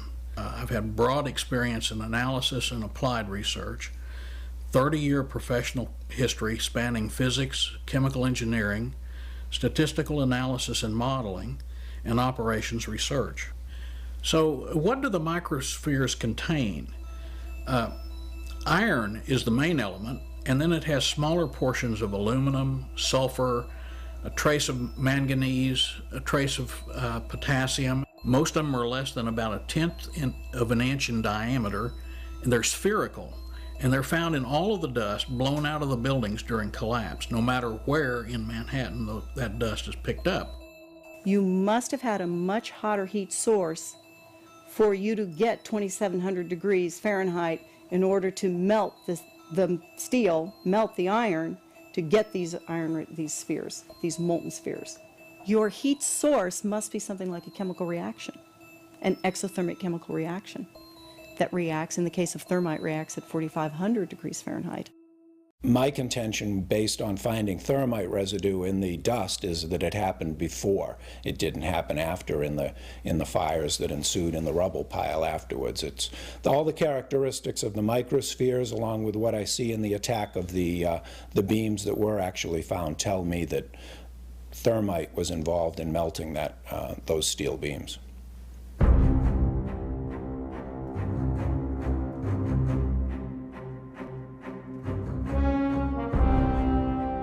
Out of the ashes of the World Trade Center devastation rises the Freedom Tower, whose foundation, however, is shrouded in question.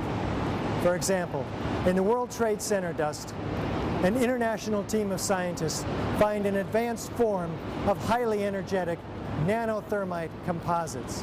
What is it, and where does it come from? My name is Niels Harriet. I have a master and a PhD in chemistry, and I'm associate professor at the University of Copenhagen, and I have been so for almost 40 years. I have published close to 60 peer-reviewed papers in the best journals, and currently I'm involved with research X-ray time-resolved spectroscopy on time scales of 1/millionth of a second. In the dust, we found what we characterize as unreacted thermitic material in the shape of some very tiny red-gray chips, which have different properties. Most importantly is they're still reacting, some of them, and in the reaction they produce molten iron, which is the prime indication of a thermitic reaction, and such a reaction can be used to destroy steel structures. What we have found is a modern version of thermite, which we call nanothermite, which is produced in a different way. It is not just two powders being mixed.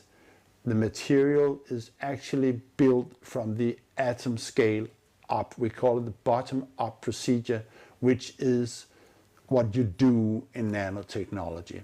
This has two consequences for the nanothermite, which distinguishes it from the classical thermite.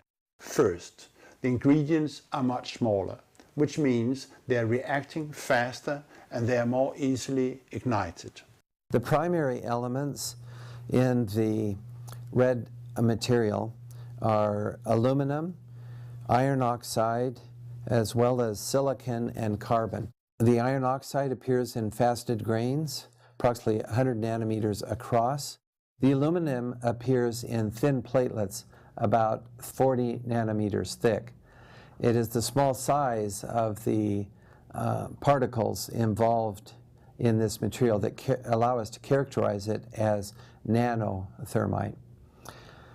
In ordinary thermite, the particle size is much larger, and hence ordinary thermite is an incendiary, whereas as the particle size becomes smaller and smaller, it can become explosive.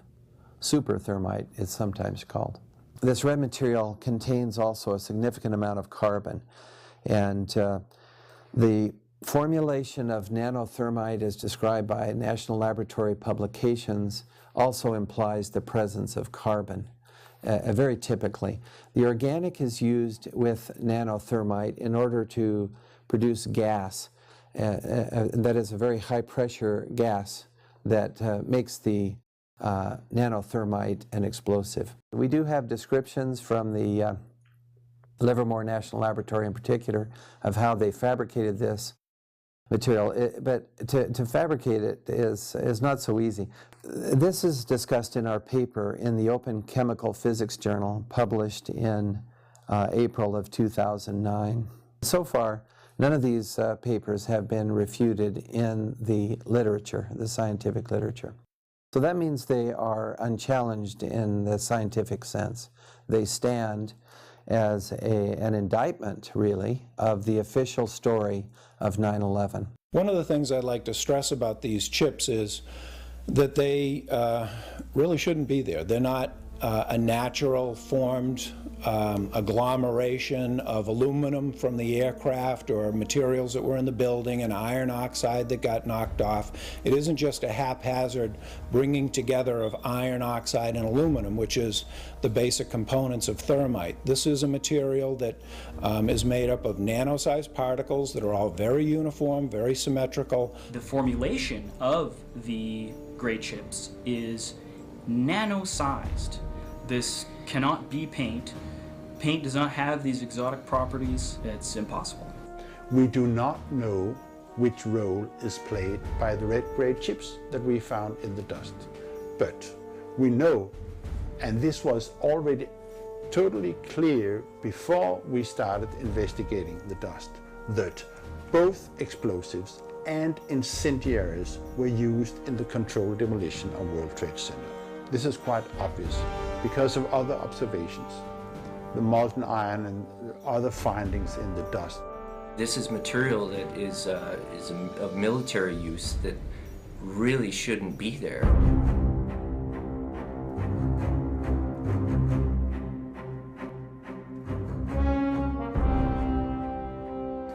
And our whole society is being led to believe that these fundamental laws of physics, hard science, don't apply anymore. I think that should really frighten all of us. Just all the other evidence of seeing flashes and explosions and the melted metal and the dust particles and with the explosive chemicals found in the debris.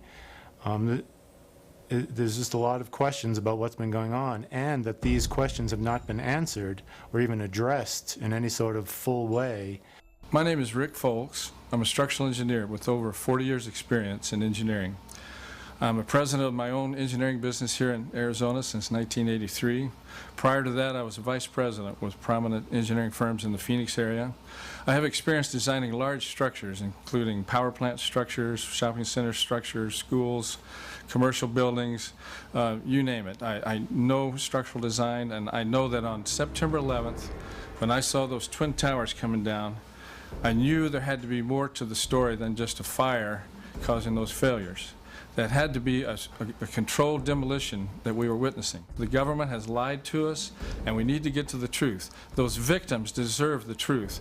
They deserve justice. What we have right now is a travesty of justice. A Freedom of Information Act request to NIST by a registered structural engineer for calculations and analysis substantiating the walk-off failures of the horizontal girders from their seats at columns 79 and 81 was denied by NIST, with the claim that releasing this data might jeopardize public safety. How could it possibly jeopardize public safety to tell people in the industry, engineers who were responsible for designing these buildings, how this failure could occur? That implies that anybody who requests or demands these calculations is a threat to public safety. Science is never secret when it's done right. Science is a way of finding out that is self-correcting and involves many people. Science isn't science unless it's published, unless it's openly published and made available for criticism. The thing that's most important about science is that it's a way of knowing, and it's a way of knowing that anyone can participate in. At the end of any kind of science activity, people will agree that they have collected evidence that illustrates a hypothesis, and if the evidence is contradictory to the hypothesis, one has to abandon that hypothesis and look for another one. The explanations from FEMA and from NIST don't add up, but there is enormous circumstantial evidence, circumstantial and actually physical evidence as well, that would lead us to a different conclusion. And the conclusion is controlled demolition. It was a shame that after the collapse that a forensic unit, a forensic engineering unit didn't go into the debris and try to find at that time why the towers had collapsed. I'm sure there was other evidence that could have given a better indication at the time that there was something else wrong. Any honest investigator would be looking at this and looking for explosives and so forth. The NIST investigation didn't go there. They just would not look for explosives. There have been explosives found in the dust, in the debris, but this has been the work of independent researchers, not NIST. And the physical chemistry of everything that I wrote about is consistent with no other hypothesis. And all of the testimony of eyewitnesses, all of the video evidence supports only controlled demolition as the cause of all 3 World Trade Center buildings' destruction. You don't have to be a chemical engineer to question that official story. It's very, very obvious. Both Building 7 and the towers were brought down by demolition. It couldn't have been any other possible way. That conclusion I come to based upon, first of all, my training and my education, particularly my experience in blowing up major structures that had been designed to withstand blasts.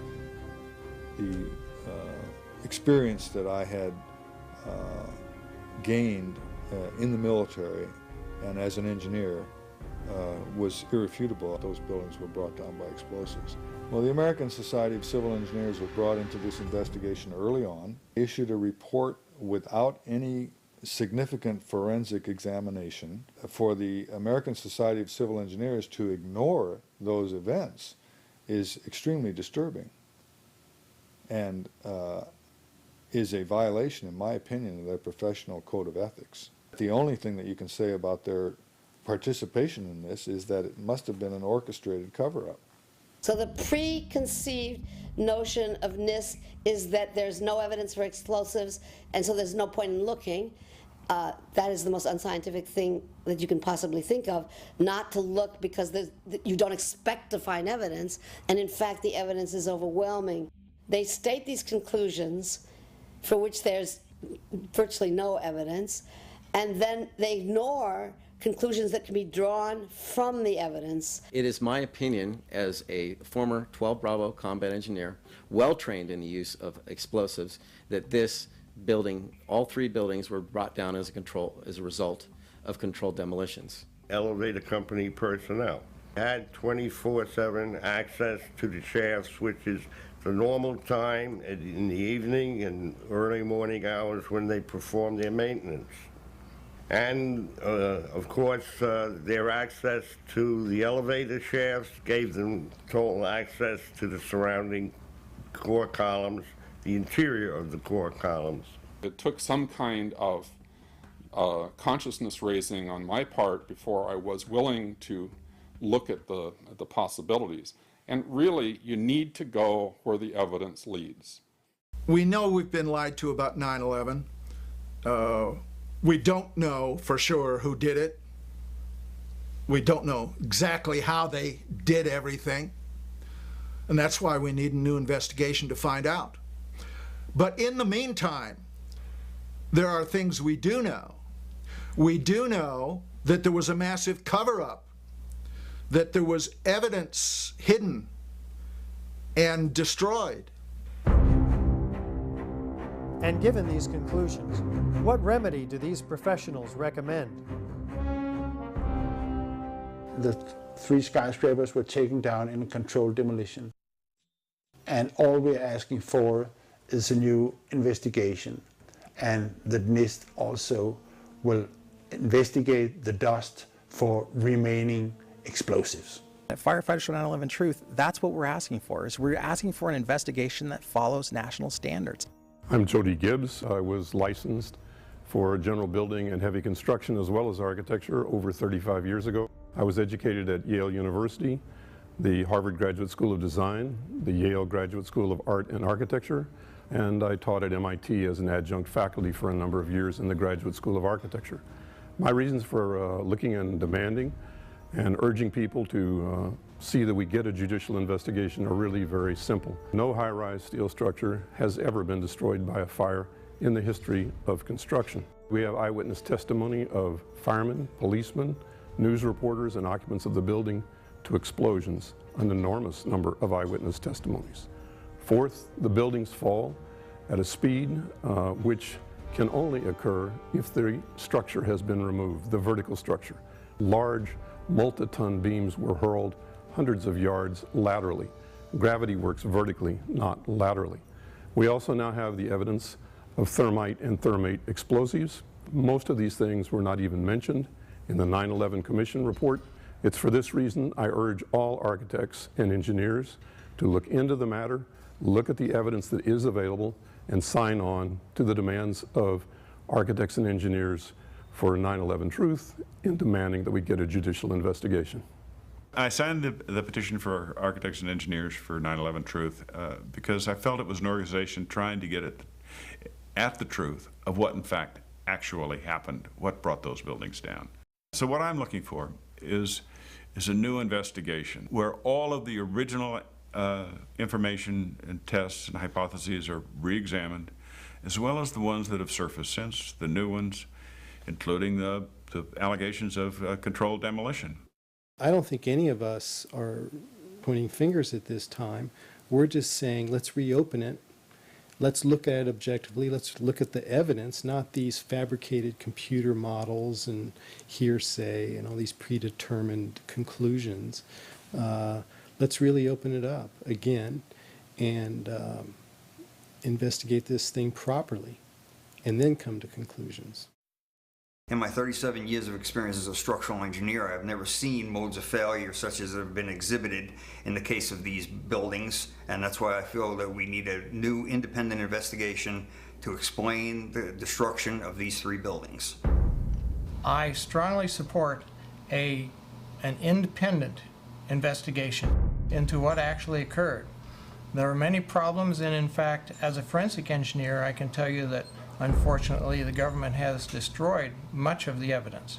Though we could do an appropriate investigation, and an investigation could be done that would be independent of the government, independent of all of the influences that obviously were in effect during the NIST investigation. Based on the evidence available, I feel that we must demand a new investigation into the destruction of the World Trade Center towers and NIST itself. We need to have an investigation of NIST themselves. I believe that the reports that came out are not true. I believe there's a lot of information that was omitted, blatantly or otherwise. I strongly feel that an international commission should be formed to look at this matter in an unbiased manner and come to a conclusion that could be presented to the entire engineering community. We have a professional responsibility, and I urge every engineer and architect and demolitions expert and anybody that has any knowledge in this field to examine the evidence and stand up and be counted, because the rest of the world is depending upon us. I would like to see a real investigation. I'd like to see people on the inside who really know what happened. I'd like to see some of those come out. There's some very good scientists, I'm sure, at NIST, and their life's work is getting distorted and used for political purposes. What happened on 9/11 is not something that is just going to go away. This is very pertinent to us today. I wish to further the investigation, and I want to make a difference because I want this to be a safe and better place for my children. I signed the petition on the Architect and Engineers 9/11 Truth website mainly because I wanted to stand behind the families that lost people on 9/11. The 9/11 Truth movement was started by the families that lost loved ones on that day, and they were all out there alone screaming for help, and our own country was ignoring them and ignoring their needs and not taking care of them the way we should have after that happened. We have not been told the truth. We deserve the truth, and so did the victims. We need to come together again as a country. I believe that this one event split our country in half. And the only way we're going to come back together is to reopen the wound, talk about this in an open dialogue, Most of us who have lived with the events of 9/11 have, as a result, experienced some kind of trauma. It can be very difficult to come to terms with what actually happened at the World Trade Center. In fact, someone told me recently, "I wouldn't believe what you're telling me even if it were true." Our petition signers with psychological expertise have stepped forward to offer their insight. While this segment is clearly outside the knowledge base of the architects and engineers for 9/11 Truth, these experts in psychology highlight their valuable experience for us as to why this evidence can still be so difficult for people to accept. At this point, we have 9 years of hard scientific evidence that disproves the government theory about what happened on September 11th, and yet people continue to be either oblivious to the fact that this information exists or completely resistant to looking at this information. So the question becomes why? Why is it that people have so much trouble hearing this information? From my work, I think we would be remiss not to look at the impact of trauma. My name is Marty Hopper, and I'm a PhD clinical psychologist. I've been working and living for the past 30 years here in Boulder, Colorado. For the past 11 years, my work has focused on helping people who have experienced personal trauma. Now, as we know, the horrors of what happened on 9/11 were televised all over the world, and they were televised, in fact, live. We witnessed the deaths of almost 3,000 of our fellow Americans. We know this had a very severe and traumatic impact on a large majority of the population. I myself cried for weeks after September 11th. A friend of mine who is a psychologist in practice here in Boulder said that her caseload increased tremendously after 9/11, and people that she hadn't seen in 10 years were coming back into her practice. So I think it's safe to say that collectively as a nation, because of what happened on September 11th, we experienced trauma. I'm Fran Schur, and I have a master's degree from the University of Colorado. I've had a private practice as a psychotherapist and as a licensed professional counselor for about 20 years. Why do people resist this information, the information that shows that the official story about 9/11 cannot be true? What I've learned is that as humans, each of us have a worldview, and that worldview is usually formed in great part by the culture we grow up in. When we hear information that contradicts our worldview, social psychologists call the resulting insecurity cognitive dissonance. For example, with 9/11, we have one cognition, which is what the official story of 9/11, what our government told us, what our media repeated to us over and over, that 19 Muslims attacked us. On the other hand, we have what scientists, researchers, architects, engineers are now beginning to tell us, which is that there is evidence that shows that the official story cannot be true. So now we've lost our sense of security. We are starting to feel vulnerable. Now we're confused. 9/11 Truth challenges some of our most fundamental beliefs about our government and about our country. When your beliefs are challenged or when two beliefs are inconsistent, cognitive dissonance is created. 9/11 Truth challenges the beliefs that our country protects us and keeps us safe and that America is the good guy. My name is Bob Hopper, and I have a PhD in clinical psychology from the University of Cincinnati. For the past 29 years, I've been a licensed PhD clinical psychologist in Boulder, Colorado. When your beliefs are challenged, fear and anxiety are created. In response to that, our psychological defenses kick in, and they protect us from these emotions.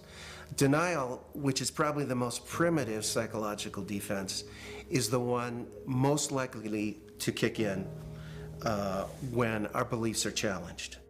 I'm Danielle Dupré, PhD, originally from Switzerland, where I studied psychology and psychoanalysis.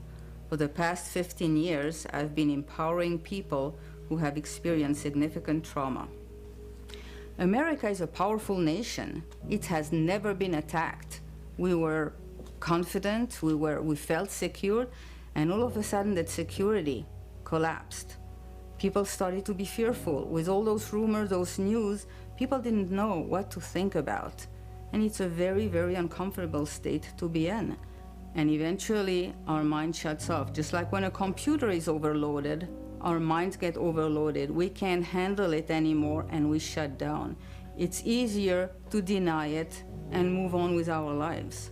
What some of us will tend to do is deny the evidence that's coming our way and stick to the original story, the official story, and to try to regain our equilibrium in that way. Another thing we can do is decide to look at the conflicting evidence and be sincere and be open-minded and look at both sides of the issue and then make up our own mind about what reality is. I'm Dorothy Lorig. I have a master's degree in counseling psychology from the University of Colorado, and I've been practicing reevaluation counseling for over 16 years. If we can think of our worldview as being sort of our mental and emotional home, I think all of us will do just about anything to defend our homes, to defend our families. And so I see that with people, and I saw that with myself when my brother tried to talk with me about it, of don't mess with me, don't mess with my home, don't mess with my comfort with how things are. And about a week later, I read a lengthy article by Professor Griffin about why he believes the official account of 9/11 cannot be true. And it was a very well-researched article. I was in my office at the time. I sat there and I felt my stomach churning. I thought maybe I was going to be sick. And I leaped out of my chair and ran out the door and took a long walk around the block, around several blocks, and just broke down. I understand now that what was happening was my worldview about my government being in some way my protector, almost like a parent, had been dashed, and it was like being cast out into the wilderness, I think is the closest way to describe that feeling. And I sobbed, felt like the ground had completely disappeared beneath my feet. And I knew at some point during the walk that I knew that I was going to have to become active in educating other people about this, that for me to retain any sense of integrity, I was going to have to take some action. I couldn't just let something like this go. Many people respond to these truths in a very deep way. Some have a visceral reaction like they've been punched in the stomach. To begin to accept the possibility that the government was involved is like opening Pandora's box. If you open the lid and peek in a little bit, it's going to challenge some of your fundamental beliefs about the world. Well, here are a few of those spontaneous initial reactions to hearing the contradictory evidence about 9/11. I don't want to know the truth, or I'd become too negative and psychologically go downhill. I'm not sure I want to know. If this is true, then up would be down and down would be up. My life would never be the same. Fran, I refuse to believe that many Americans could be that treasonous. Someone would have talked. But these are beliefs. They are not scientific facts. But these beliefs do keep us from looking at the empirical evidence. I'm David Ray Griffin. I taught philosophy of religion and theology at the Claremont School of Theology and Claremont Graduate University. I published about 35 books in my field, but then starting in 2004, I started publishing about 9/11, and since that time I have published 10 books about 9/11. You have empirical people who will simply say, look at the evidence, and if it's convincing, I will change my mind. Other people are paradigmatic people. They have a paradigm. They say, this is the way the world works, and I'm convinced this is the right way the world works. 9/11 doesn't fit into that paradigm. So I don't need to look at the evidence. It's paradigmatic. And then there is a third type of person that we often call wishful thinkers. I call it wishful and fearful thinking. So they simply will not believe something that they fear to be the truth. And I found that maybe to be the most powerful factor of people rejecting 9/11 truth and not even entertaining the evidence. So whenever we say, I refuse to believe, we can be sure that the evidence that's coming our way is not bearable and that it's conflicting with our worldview much too much. Denial protects people from this kind of anxiety. As I thought about all of these responses, I realized that what is common to every one of them is the emotion of fear. People are afraid of being ostracized, they're afraid of being alienated, they're afraid of being shunned, they're afraid of their lives being inconvenienced, they'd have to change their lives, they're afraid of being confused, they're afraid of psychological deterioration, they're afraid of feeling helpless and vulnerable. And they're afraid that they won't be able to handle the feelings that are coming up. None of us want to feel helpless and vulnerable. So we want to defend ourselves. And the way we often do that is with anger. So then we become angry. And when we become angry, then we become indignant. We become offended. We want to ridicule the messenger. We want to pathologize the messenger. And we want to censor the messenger. So how can we overcome this resistance and denial? The first thing is to meet people where they're at. One thing is that we need to raise people's awareness about this through what I would call gentle dialogue and gentle questioning. My name is John Freedom. I'm a counselor in private practice here in Tucson, Arizona, which I've been for the past 20 years. I hold a master's level certification in NLP, which is neuro-linguistic programming. So it doesn't work to challenge people's belief or immediately tell them, I know the truth about 9/11, but a good way is to ask questions, ask open-ended questions, and lead them into a dialogue and discussion about it. Healing comes through facing the truth, experiencing it, allowing the feelings to come in, so that if there are feelings of fear that perhaps these events were caused by something that we haven't thought about yet, dark elements within our society, for example, we'll let that come in and explore it. Let the light shine on whatever happened. This will be the most healing process.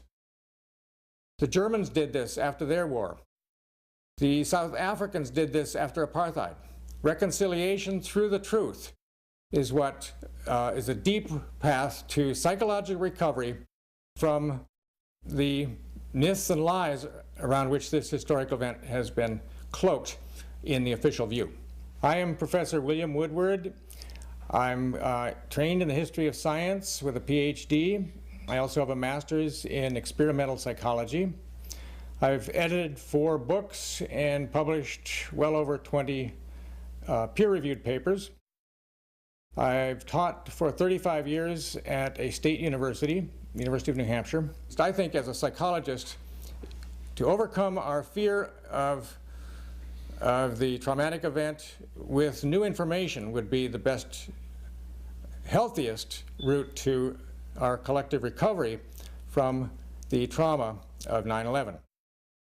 That, by the way, is a psychotherapeutic insight that to gradually uncover the truth in your own life, the sources of anxiety, to make them conscious, is the royal road to recovery. One of the ways to deal with the trauma is to find the answers. That's why I think it is of such importance to have a comprehensive investigation. To work together to expose what happened, regardless of where the evidence takes us. That's what we expect in our state government, law enforcement. I think that by putting science together with the law, we will have a psychological healing around the impossible cognition that has been produced on that day. I believe that to be the kind of country that we think we are, we have to face some of the things that are not as we think they are. I'm Robert Griffin. I am a licensed psychologist practicing in Pennsylvania for 25 years. I am a member of Psychologists for Social Responsibility, and I am past president of the Northeastern Pennsylvania Psychological Association. After World War II, part of the way that Jewish people honored the dead was by making sure that the truth was known and that the value of these people was respected. Not pursuing the truth about 9/11 disrespects the value of the life of the people that died. Thinking that we're above such things, that it could happen in other countries, but it couldn't happen here, that's a lack of humility, and that's excessive pride. And so not being able to see our dark side or our weaknesses is the most dangerous thing. The observation that pride is one of the basic human flaws is absolutely correct.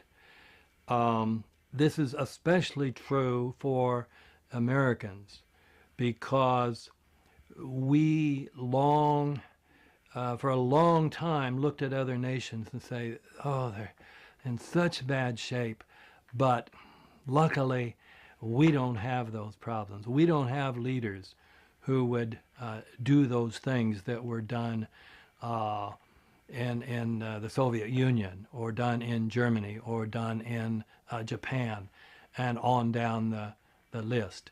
So this is a type of pride that Americans have.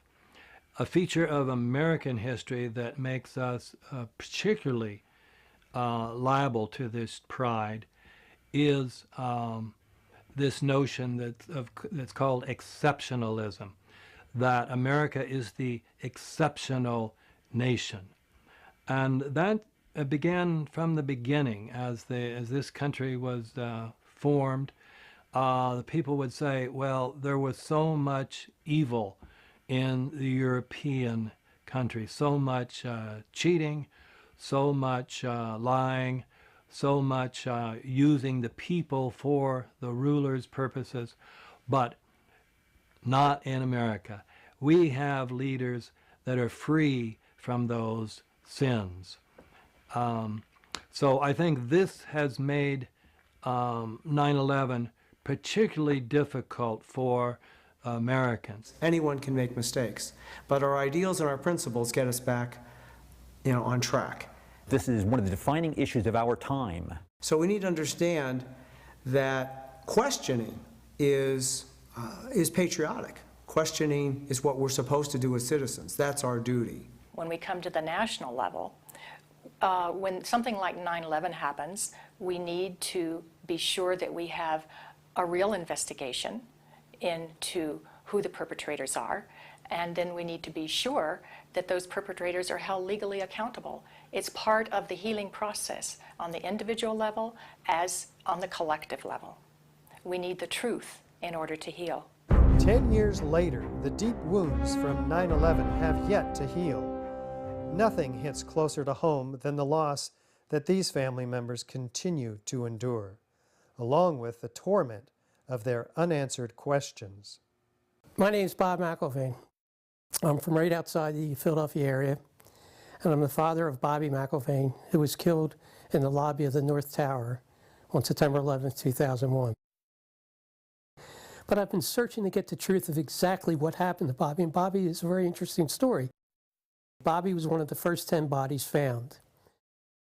We took him home that week. We were one of the few. Well, I finally found the doctor who examined him. He gave me an outline of a body, and he described all the injuries he had. But the fact is that all his injuries were in the face, the front of his face was blown off, massive cuts in his chest, and his right arm were blown off. To me, that means explosion. My brother was my best friend. David has always been a firefighter. My brother went in to save people's lives. I'm a family member trying to find out the answers to the murder of 3,000 plus people. I'm Jane Policino. My husband Steve was 48 years old when he was killed on September 11th. I have no identification why is that? And you're sort of left with all these question marks, which is harder to deal with than the pain of losing somebody in that way. It seems to me we should know why over 1,000 victims there are no trace for, and no identification, no trace of over 1,000 victims. Just a few years ago, they were still finding body parts on the roofs of buildings. What is that? We should know why there are over 700 bone fragments found on the top of Deutsche Bank building less than a half an inch long. We should have that information. Why were they up there? Why weren't they found? What kind of explosion was there? And the explosions were brought up many a times, talking to firemen, talking to medics, talking to everyone. Everybody talked about these explosions. I want the officials that are in power to ask the questions. I want answers. We never had answers. Nobody ever stopped to have a scientific investigation. Please look at architects and engineers. People all around the world, scientists, all around the world are questioning this, that these towers could not have come down. But when you bring science into the equation, that's so important because you can't argue against science. And there's some deep, deep explaining to do. The bottom line is that it needs to be investigated properly. The forensic evidence that you've seen is very real. New light has been shown. A third beam now reaches into the pitch black sky and stands in for the still officially unexplained free-fall destruction of the World Trade Center Building 7. The obvious dark truth about Building 7 may very well provide the key to justice for the victims of the destruction of the Twin Towers.